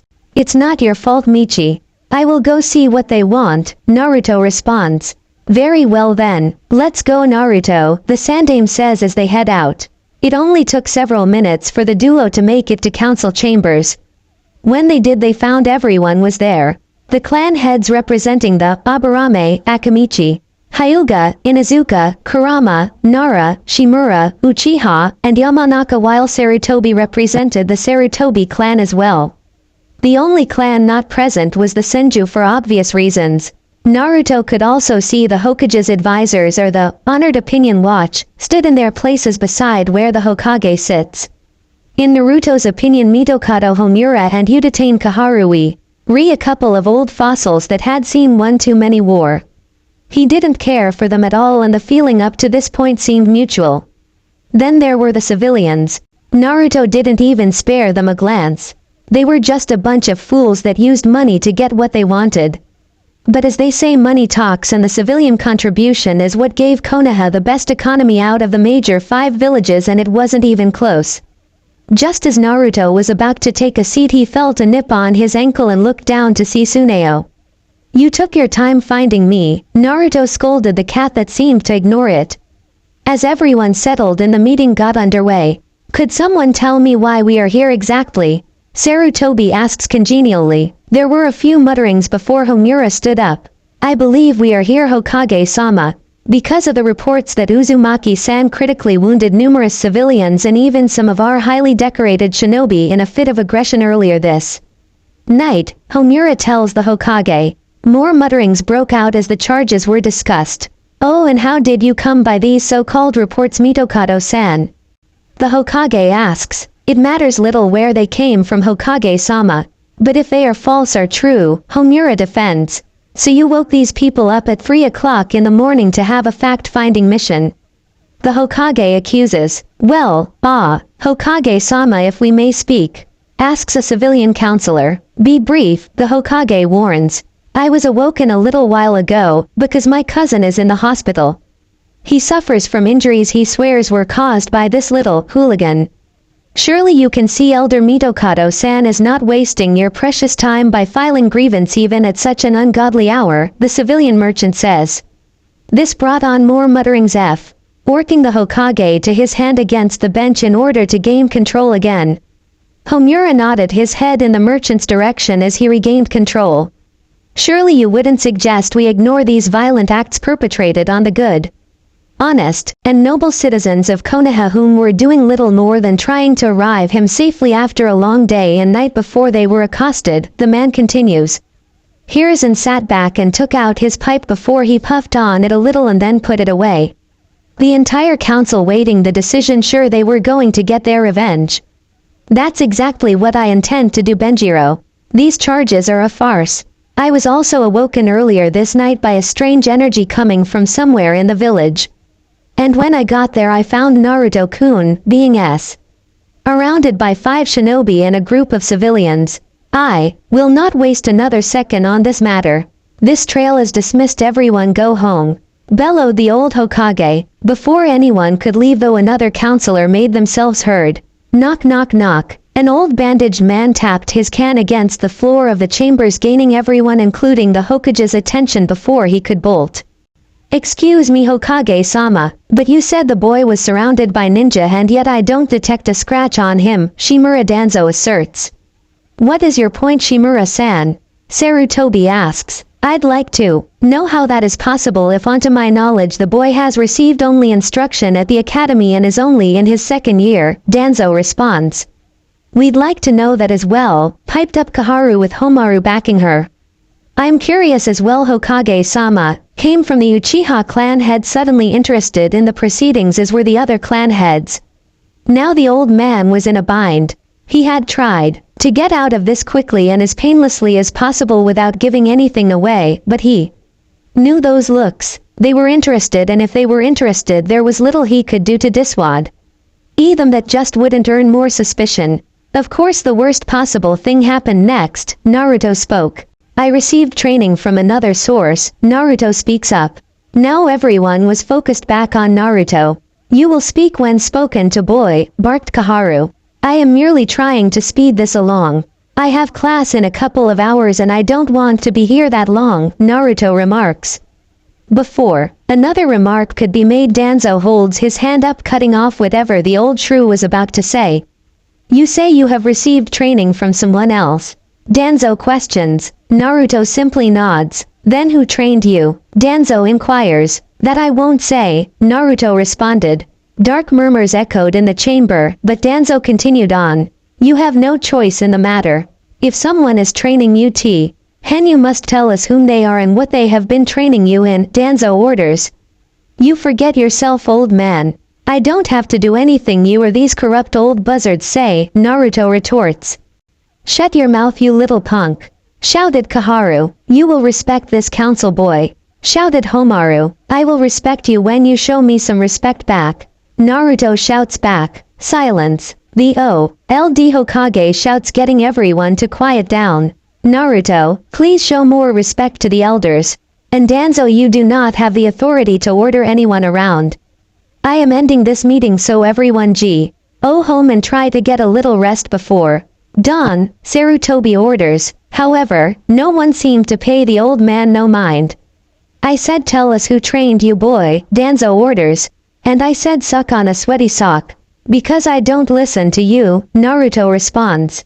Anbu restrain Uzumaki-san for insubordination and failure to listen to his superiors, Homaru orders. Anbu stand down, Danzo go home, Naruto, no one paid attention. One of the Anbu placed his hand on Naruto and quickly found himself thrown through the doors of the room.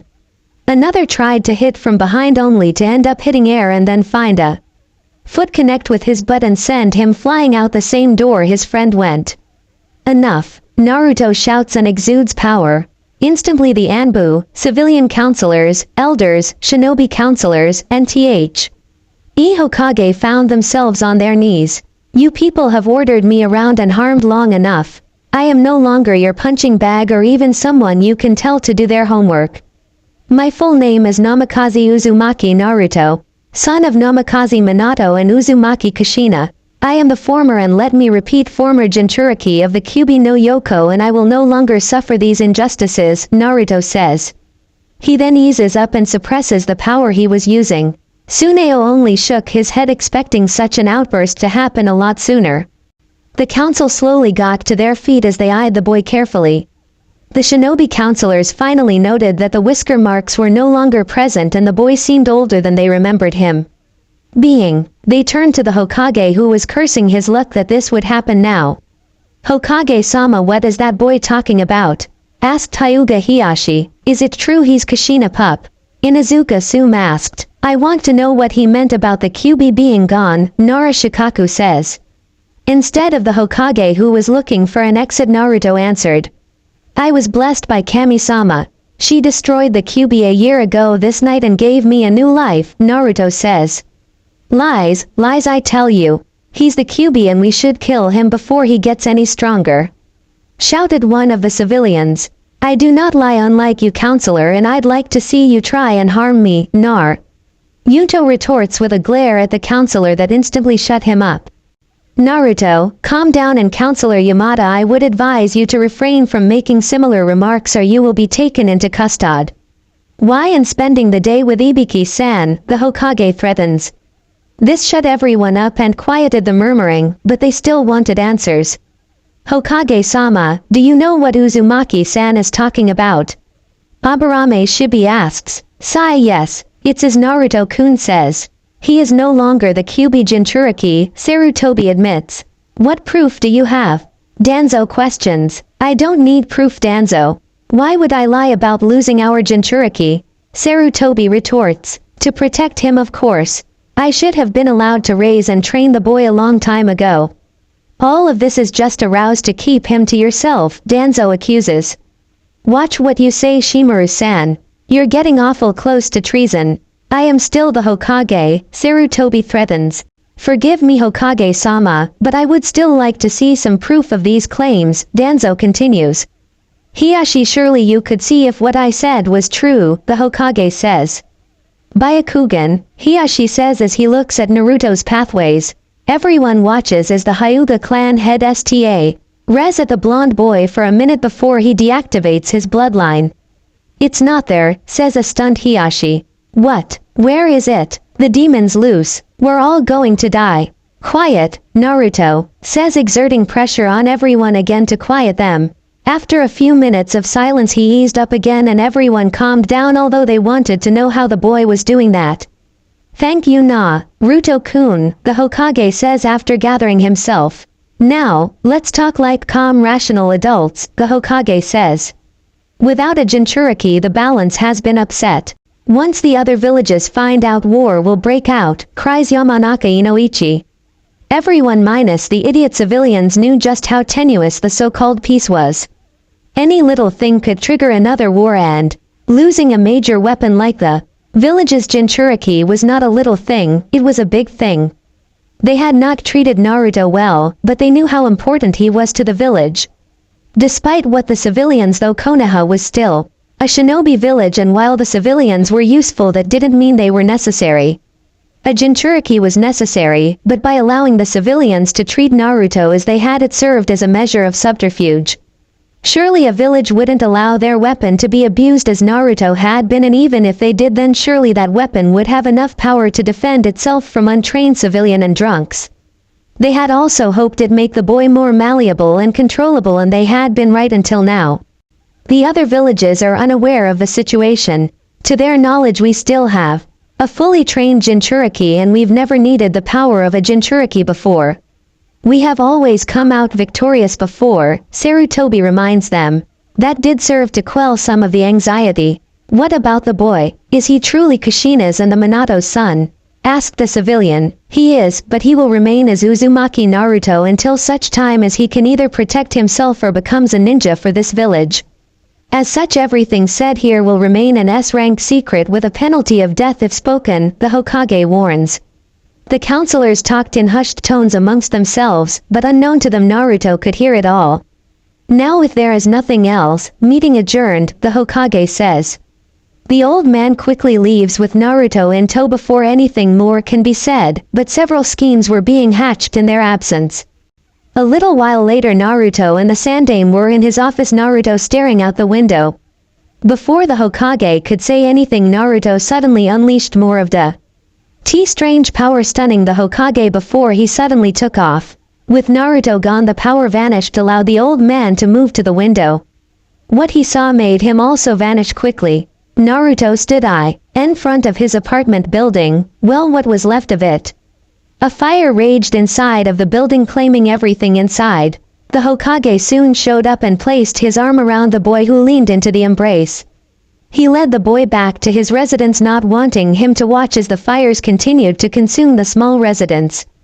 He would figure something out tomorrow, but for now Naruto would stay with him.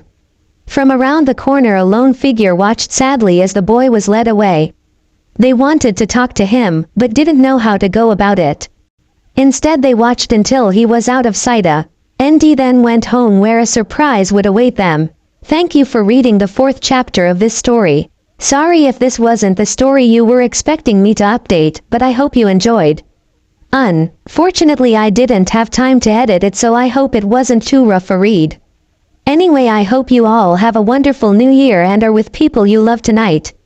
I'll hopefully see you in the new year with more updates and new stories. Thank you for reading and being such wonderful fans. Smiley face. Chapter 5. Disclaimer. I do not own Naruto or any of the characters in this story. Chapter 5. Naruto was eating breakfast with the Sarutobis. He ate slowly, taking his time to carefully chew his breakfast, comprised of a strange arrangement of a little tofu, natto, and seaweed or nori, with a cup of the same tea he had in the Sandame's office. Tsuneo was also there, contentedly chewing on a steak.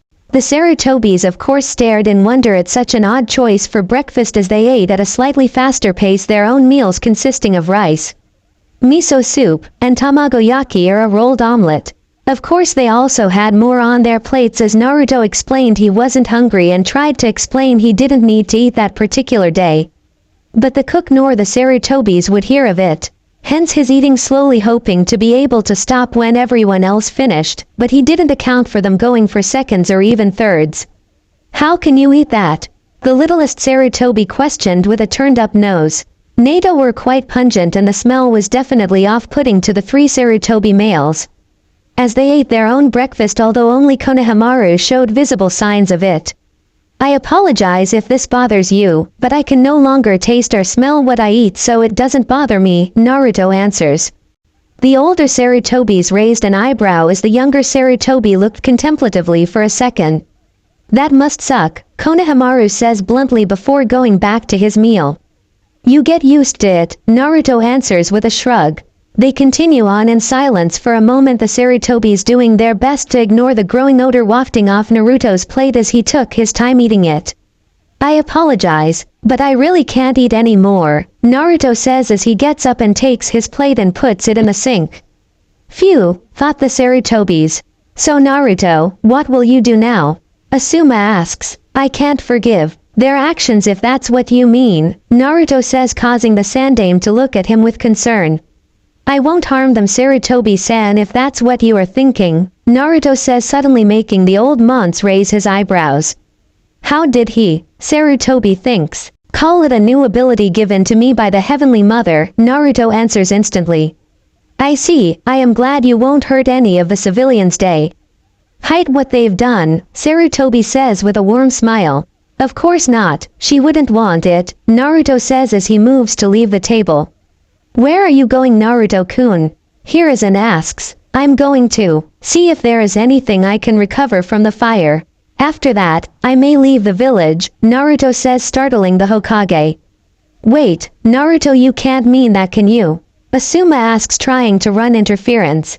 Why not? These people have hurt me physically and mentally in the past and just last night despite hearing of my change they burnt down my place of residence.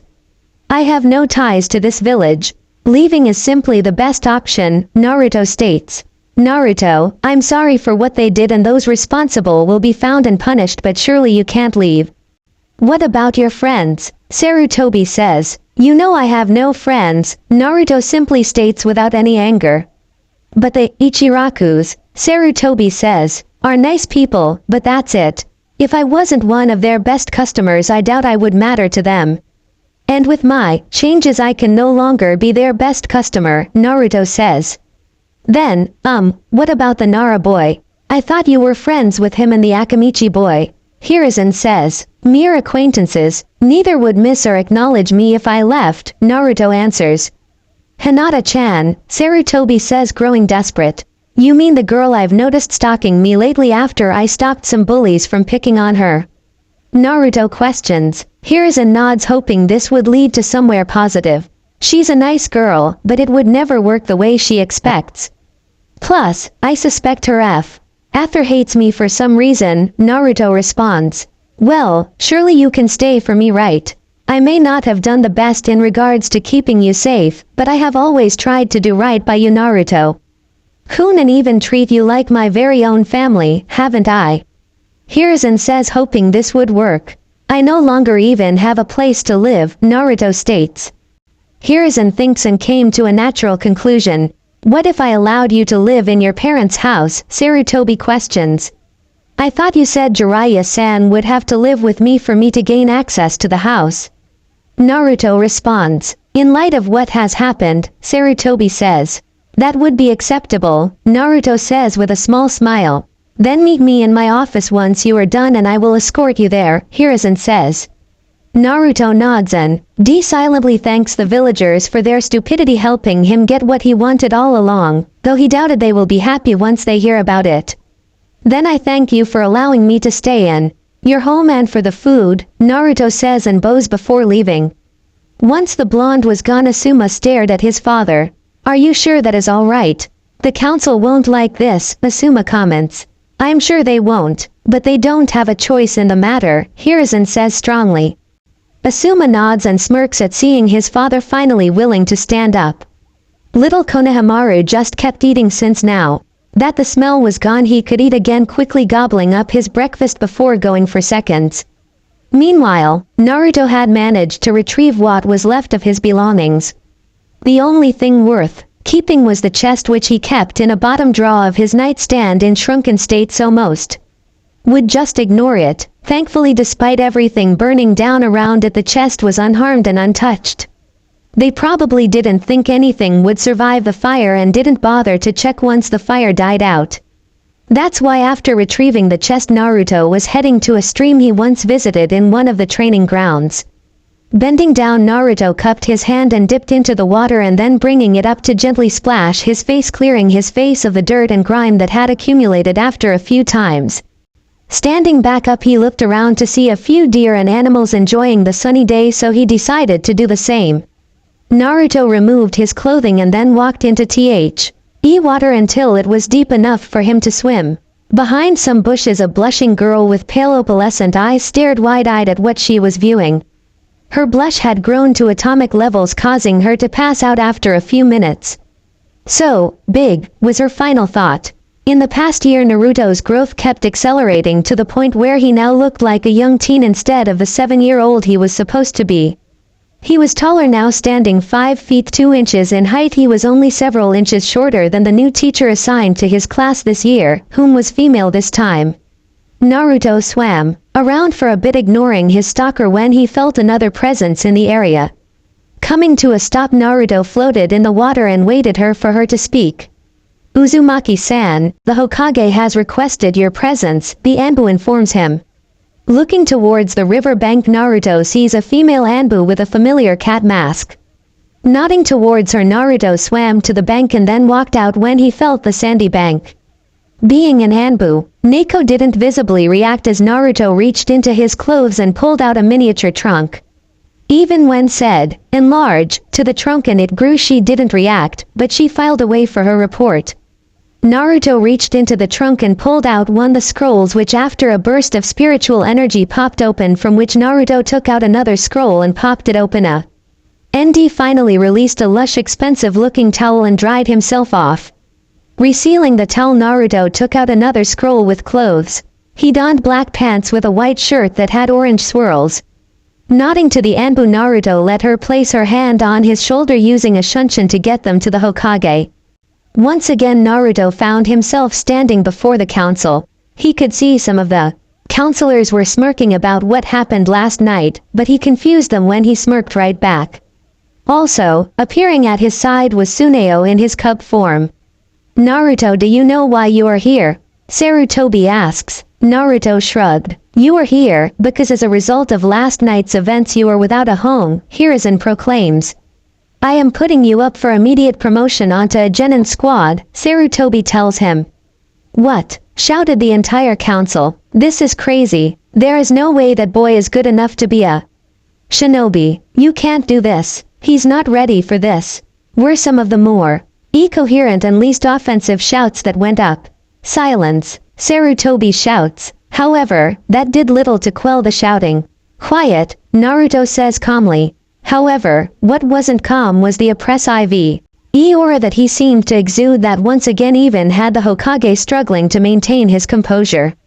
Eventually the aura dissipated and everyone was allowed to regain their breath. Such powerful energy, thought the members of the clan and ninja council. He must be mine, thought several members. Now that everyone has calmed down a bit, I was going to say that it's up to Naruto-kun to decide, Hiruzen states. At this everyone turns towards Naruto again, interested in what he would say.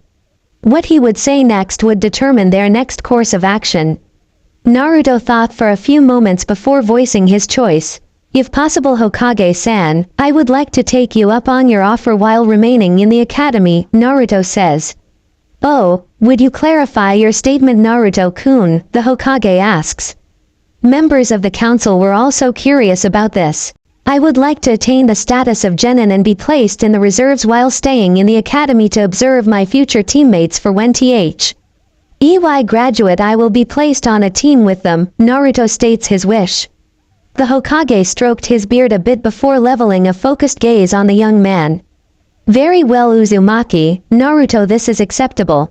However, As you are ninja, that means you will no longer receive your stipend and will be responsible for how you conduct yourself as a registered ninja of Konoha and adult. Is that understand? Sarutobi asks. Naruto nods, holding back the grin that was threatening to announce its presence. Then meet me in my office in 1 hour to discuss the details. Here is an orders. Hi, thank you Lord Hokage, Naruto answers. The old man just smirks as the rest of the council now fully understands what just happened. Naruto was now considered an adult and a ninja, which means the civilians and council will have act more restrained towards him. Does this mean I will receive my full inheritance as well, since I proved last night that I am fully capable of protecting myself? Naruto asks. Sarutobi, Hiruzen, thought on it for a moment before looking around the room. He saw the hungry looks, like a bunch of vultures surround a dying man. Yes, Naruto, it does mean you will have access to both of your parent TS estates and belonging that have been kept in trust for when you came of age. Unfortunately, due the actions of a few, we will have to step up you receiving your inheritance to now, Sarutobi says. This declaration caused a number of counselors to frown as they wanted the boy to suffer more, despite hearing he no longer housed the Kyuubi no Yoko from their leader and the Hyuga clan head. They didn't believe it for a second. To them he would always be the Kyuubi. Hokage-sama, you seriously can't be thinking of giving that boy access to the Yondaeme's estate, ninja or not? Cried one civilian counselor. Believe it or not, he is Minato's only living relative, and if you are still doubting his claim to being that man's son, then believe me. After all, it was my dearly departed wife who was the midwife to Uzumaki Kushina when she gave birth to the boy, Hiruzen reveals. Now this shocked the council. No one had been aware of the Sandaeme's connection to the events of that night, must just assumed that the dearly departed Bawako was just another casualty of the Kyuubi. They also wrongfully assumed that the loss of Bawako that night would make the Sandaeme sympathetic to their cause to punish the Kyuubi. They were right that Bawako's loss made him sympathetic, but it wasn't their hatred he held dear but their sorrow. Even so, Hokage-sama, this boy is no longer even capable of using chakra, right? The counselor tries out. Hiruzen nods, wondering where this was going. You want my father's ninja possessions, jutsu, and knowledge to be given to the village freely, Naruto announces the civilians' intentions. At this, everyone, including supporters of Minato and Kushina and by extension Naruto, had to stop and think. Well, the boy no longer even has chakra. It would be a waste to let those jutsus and knowledge go unused. I could rule the village with his knowledge and jutsu. I could rule the world. Naruto just stood there reading the minds and intentions of everyone in the room. To that I say, while I am no longer even human or able to use chakra-related techniques, my children will be. The jutsus and possessions of both my father and mother will be held by me until such time as I either deem someone worthy of such things or produce an heirs that will legally inherit them from me at a time of my choosing, Naruto says. What? How can we know that any bastard you sire will even be able to use chakra? Shouting a civilian. I assure you, while I am not able to use it, my kids will, and they will also inherit some of my abilities and be considered half-angles or Nephilim. But I suppose you might refer to them as Hanyos, I'm not sure, Naruto says. Wait, you can have kids? Inuzuka Sume asks. Naruto nodded, confused as to why that would matter. With human beings? Asked Nara, Shukaku curiously. Naruto nods again. Then I propose he marry my daughter Inuzuka, Hana, Sume says immediately. Oh no you don't, he shall marry my precious daughter Ino, Yamanaka, Inoichi declares. My Hinata should be the one he marries, she's had a crush on the boy for some time, Hyuga, Hiyashi says. He should marry my precious Sakura, Haruno, Hizashi says. Enough, shouts Hiruzen. The should immediately shuts everyone up. Naruto won't be forced to marry anyone unless he wants to, Hiruzen says, putting an end to the madness. Of course he didn't say Naruto couldn't marry anyone, just that they couldn't force him to marry anyone. Then I propose he be placed in the Clan Restoration Act, says a newly arrived Jiraiya with a perverted giggle. Jiraiya, screamed Hiruzen at his buffoon of a former student. What? I was just speeding things along, was Jiraiya's reply. Of course, as soon as he said that. I second the motion, yelled the civilian. Now, wait I third the nomination, calls out another. we also agree with the motion, the three official members of the council say. I said wait, Hiruzen shouts. Everyone in the room stops to look at him. Seeing that hysteria has passed for a moment, Sarutobi catches his breath. Now, Naruto-kun, how do you feel about this? Hiruzen asks the young man. Everyone waited on bated breath studying Naruto as he seemed to just stand there uncaring and unmoved. I am not interested, Naruto says after making them wait a few minutes. What? Come on kid, you could have your own harem. Just imagine the hottest chicks in the village. Hell, maybe even get some foreign hotties all for you, Jiraiya argues. I'm not interested. When I have kids, if I have kids it's going to be with the woman or women I love. I will not be forced into anything or told who or who not to be with, Naruto says definitely.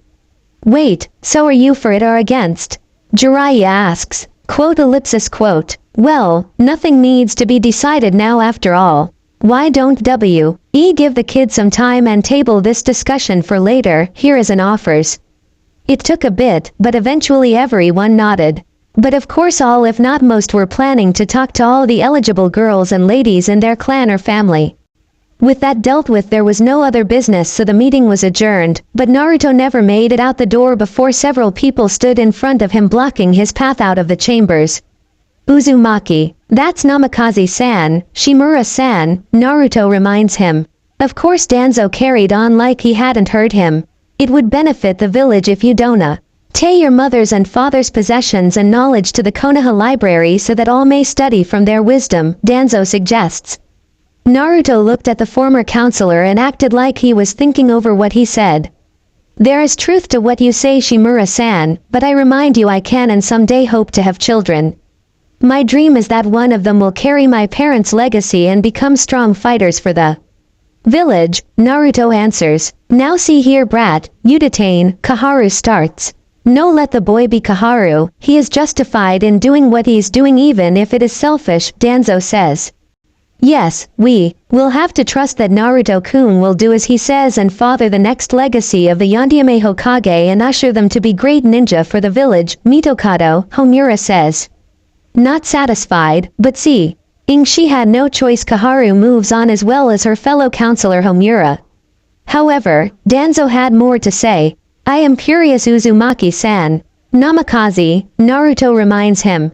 Who trained you to fight like you did? Danzo inquires.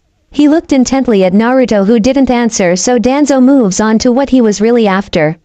I see, well if you are interested even if you do not possess chakra I am sure the are things I can teach you, Danzo says before moving on.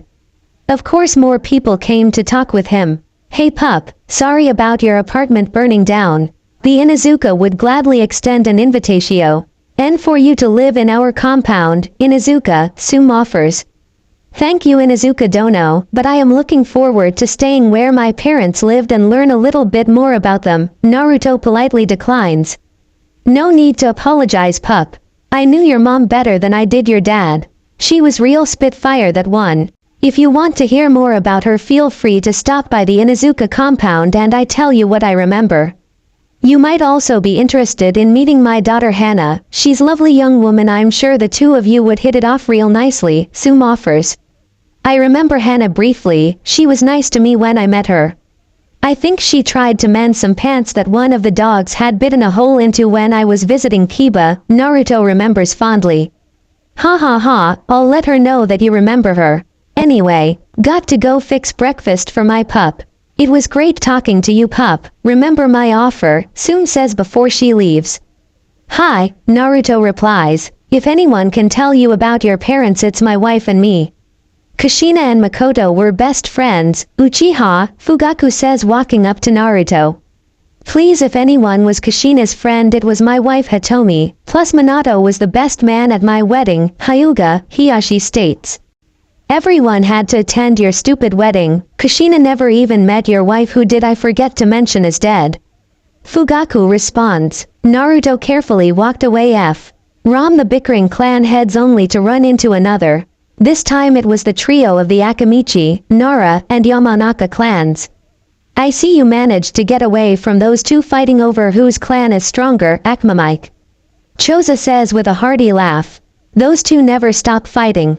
Like it matters whose clan is the strongest, Yamanaka, Inoichi says. Nara, Shikaku just chose to silently observe the young angel. What can I do for the famous Ino Shikacho trio? Naruto questions. We just wanted to let you know that we support you, Inoichi says to Naruto. Thank you, I appreciate the support, Naruto replies. Several more clans came up to Naruto, that last of which was his father's last known remaining student.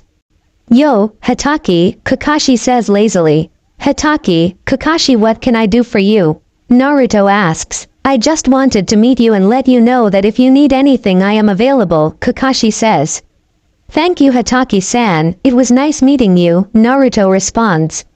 Kakashi just eye smiles and Hen took out one of his Ika before walking out the chamber. Unfortunately, before Naruto could follow his lead, Hiashi and Fugaku found him again. Naruto-kun, I invite you to a dinner at the Hyuga. A compound at your earliest convenience, Hiashi says. The Uchiha also invite you to our district to have dinner with my family tonight, Fugaku says, one-upping Hiashi. Thank you for the invitations. I have to warn you that due to my condition that I do not need to eat but every so often, and the breakfast I shared with the Sarutobis will sustain me for at least a couple of days, Naruto tells them.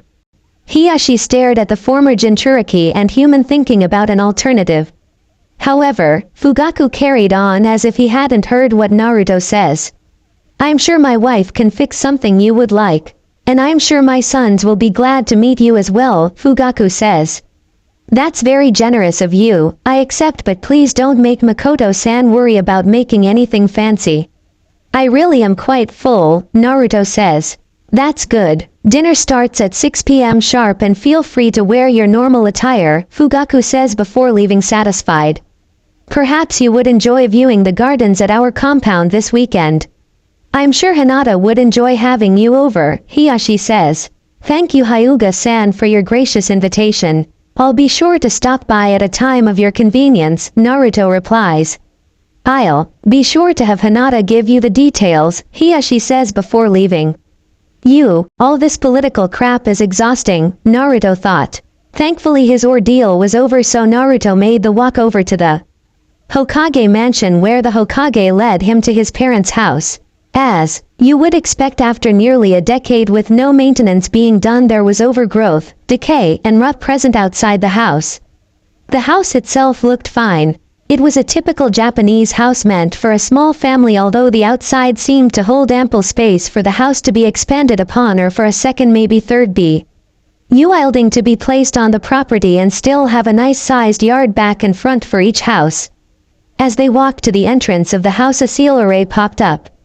You need to place a drop of BL there in the center of the array, Sarutobi tells him. Do you think it will still recognize my blood? It's very different, Naruto asks. Should be fine, kiddo, and if anything happens, the great, the gallant, the magnificent. Jiraiya, he's already unlocked the seal and moving through the house, Hiruzen says. Oh, kids these days show no respect, Jiraiya grumbles.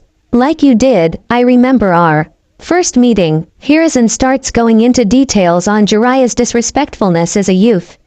Meanwhile, inside, Naruto inspected the place. It needs some minor repair work, but the structure is solid. Maybe Tsuneo will have some ideas on how to change it to fit our needs, Naruto thinks. Going upstairs, Naruto walks through the upper floor, finding a separate bathroom and 2 empty bedrooms before entering the master bedroom. Like the rest of the house, it was modest. There was a wooden nightstand, cabinets for storage, several pictures, the king-sized futon that sat upon a low-standing platform. A closet with their clothes intermingled, although it was clear Kushina dominated it, as it was mostly women's clothes and shoes inside, and TV set up opposite the bed. However, it was the photo depicting a pregnant Kushina and a smiling Minato that he focused on. They really did love you, kid. It's their greatest regret that they couldn't live to see you grow up, Jiraiya says, looking at the photo as well from beside Naruto. Why did they do it? Naruto asked suddenly. Jiraiya thought for a minute before answering. Because they trusted that you would grow strong enough to handle the burden placed upon you, Jiraiya answers. The job of Hokage is a difficult one, Naruto-kun. It takes giving your all to everyone in the village, including your life if need be. Unfortunately, it's the ones you love the most that end up losing the most, Hiruzen says. Then why'd it? Naruto asks. The Hokage is responsible for the happiness, well-being, and safety of the whole village. Being able to do that for so many people is a kind of reward that makes the long days and nights, the sacrifice, the suffering, and the hardships worth it. Plus, it's a pretty cool job, Hiruzen answers. Naruto looked at him for a moment before turning and walking towards the master bath. Just walking in, he could tell they spent a lot of money on it. The floor was made of wood and the raised vanity had wood cabinets and a marbled stone top.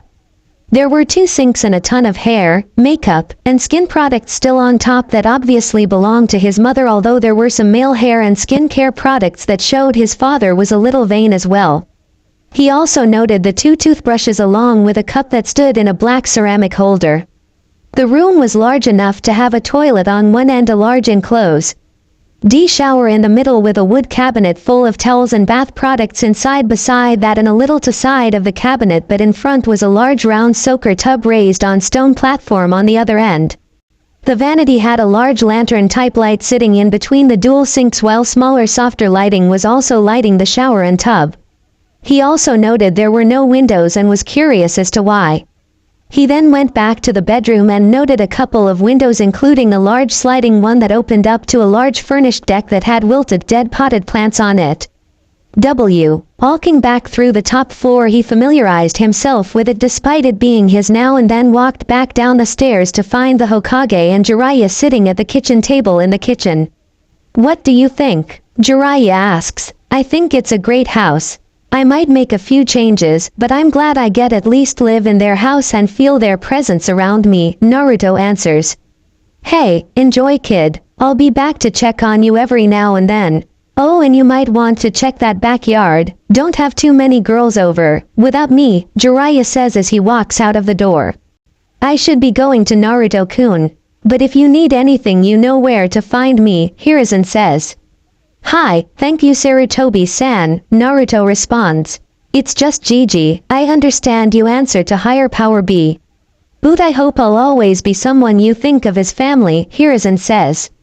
Naruto nods. "Okay, Oji-san," Naruto responds. The old man smiles as he leaves as well. Naruto also smiles as he watches the Sarutobi elder leave the premises. That's when Sunio pops in. "Where have you been?" Naruto asks. "Checking out the new digs. It's a major upgrade from your crappy little apartment," Suneo comments. Naruto just nods, agreeing with his trainer and mentor. "So what do you think we should do to upgrade it?" Naruto asks. "It's fine the way it is, but I want to install some runes for protection and privacy," Suneo says. "Runes?" Naruto questions. "Think of them like those seals your godfather uses, only 1,000 times stronger," Suneo replies. "Are they that strong?" Naruto asks. "Yes, if played correctly, nothing would be able to get in or do any damage to the house or property unless you allowed it," Suneo answers. Naruto nods, like the sound of that. "Could you teach me?" Naruto asks. "It would be simple. The knowledge of runes and runic language should be something you know already," Suneo replies with a tilted head. Naruto scratched his own head with a confused look. "Then I'll add it to tonight's lessons," Suneo says. The transformed angel and fledgling angel continued to talk until it was time for Naruto to get ready for the dinner he was already dreading. Naruto didn't know the Uchiha, except for Sasuke, who seemed okay and was top of the class, but from the times he was unfortunate enough to have to deal with the head of the clan and the military police, he wasn't expecting it to be a pleasant event, especially since he had no appetite. The end. Remember to subscribe and like this video. See you in the next video.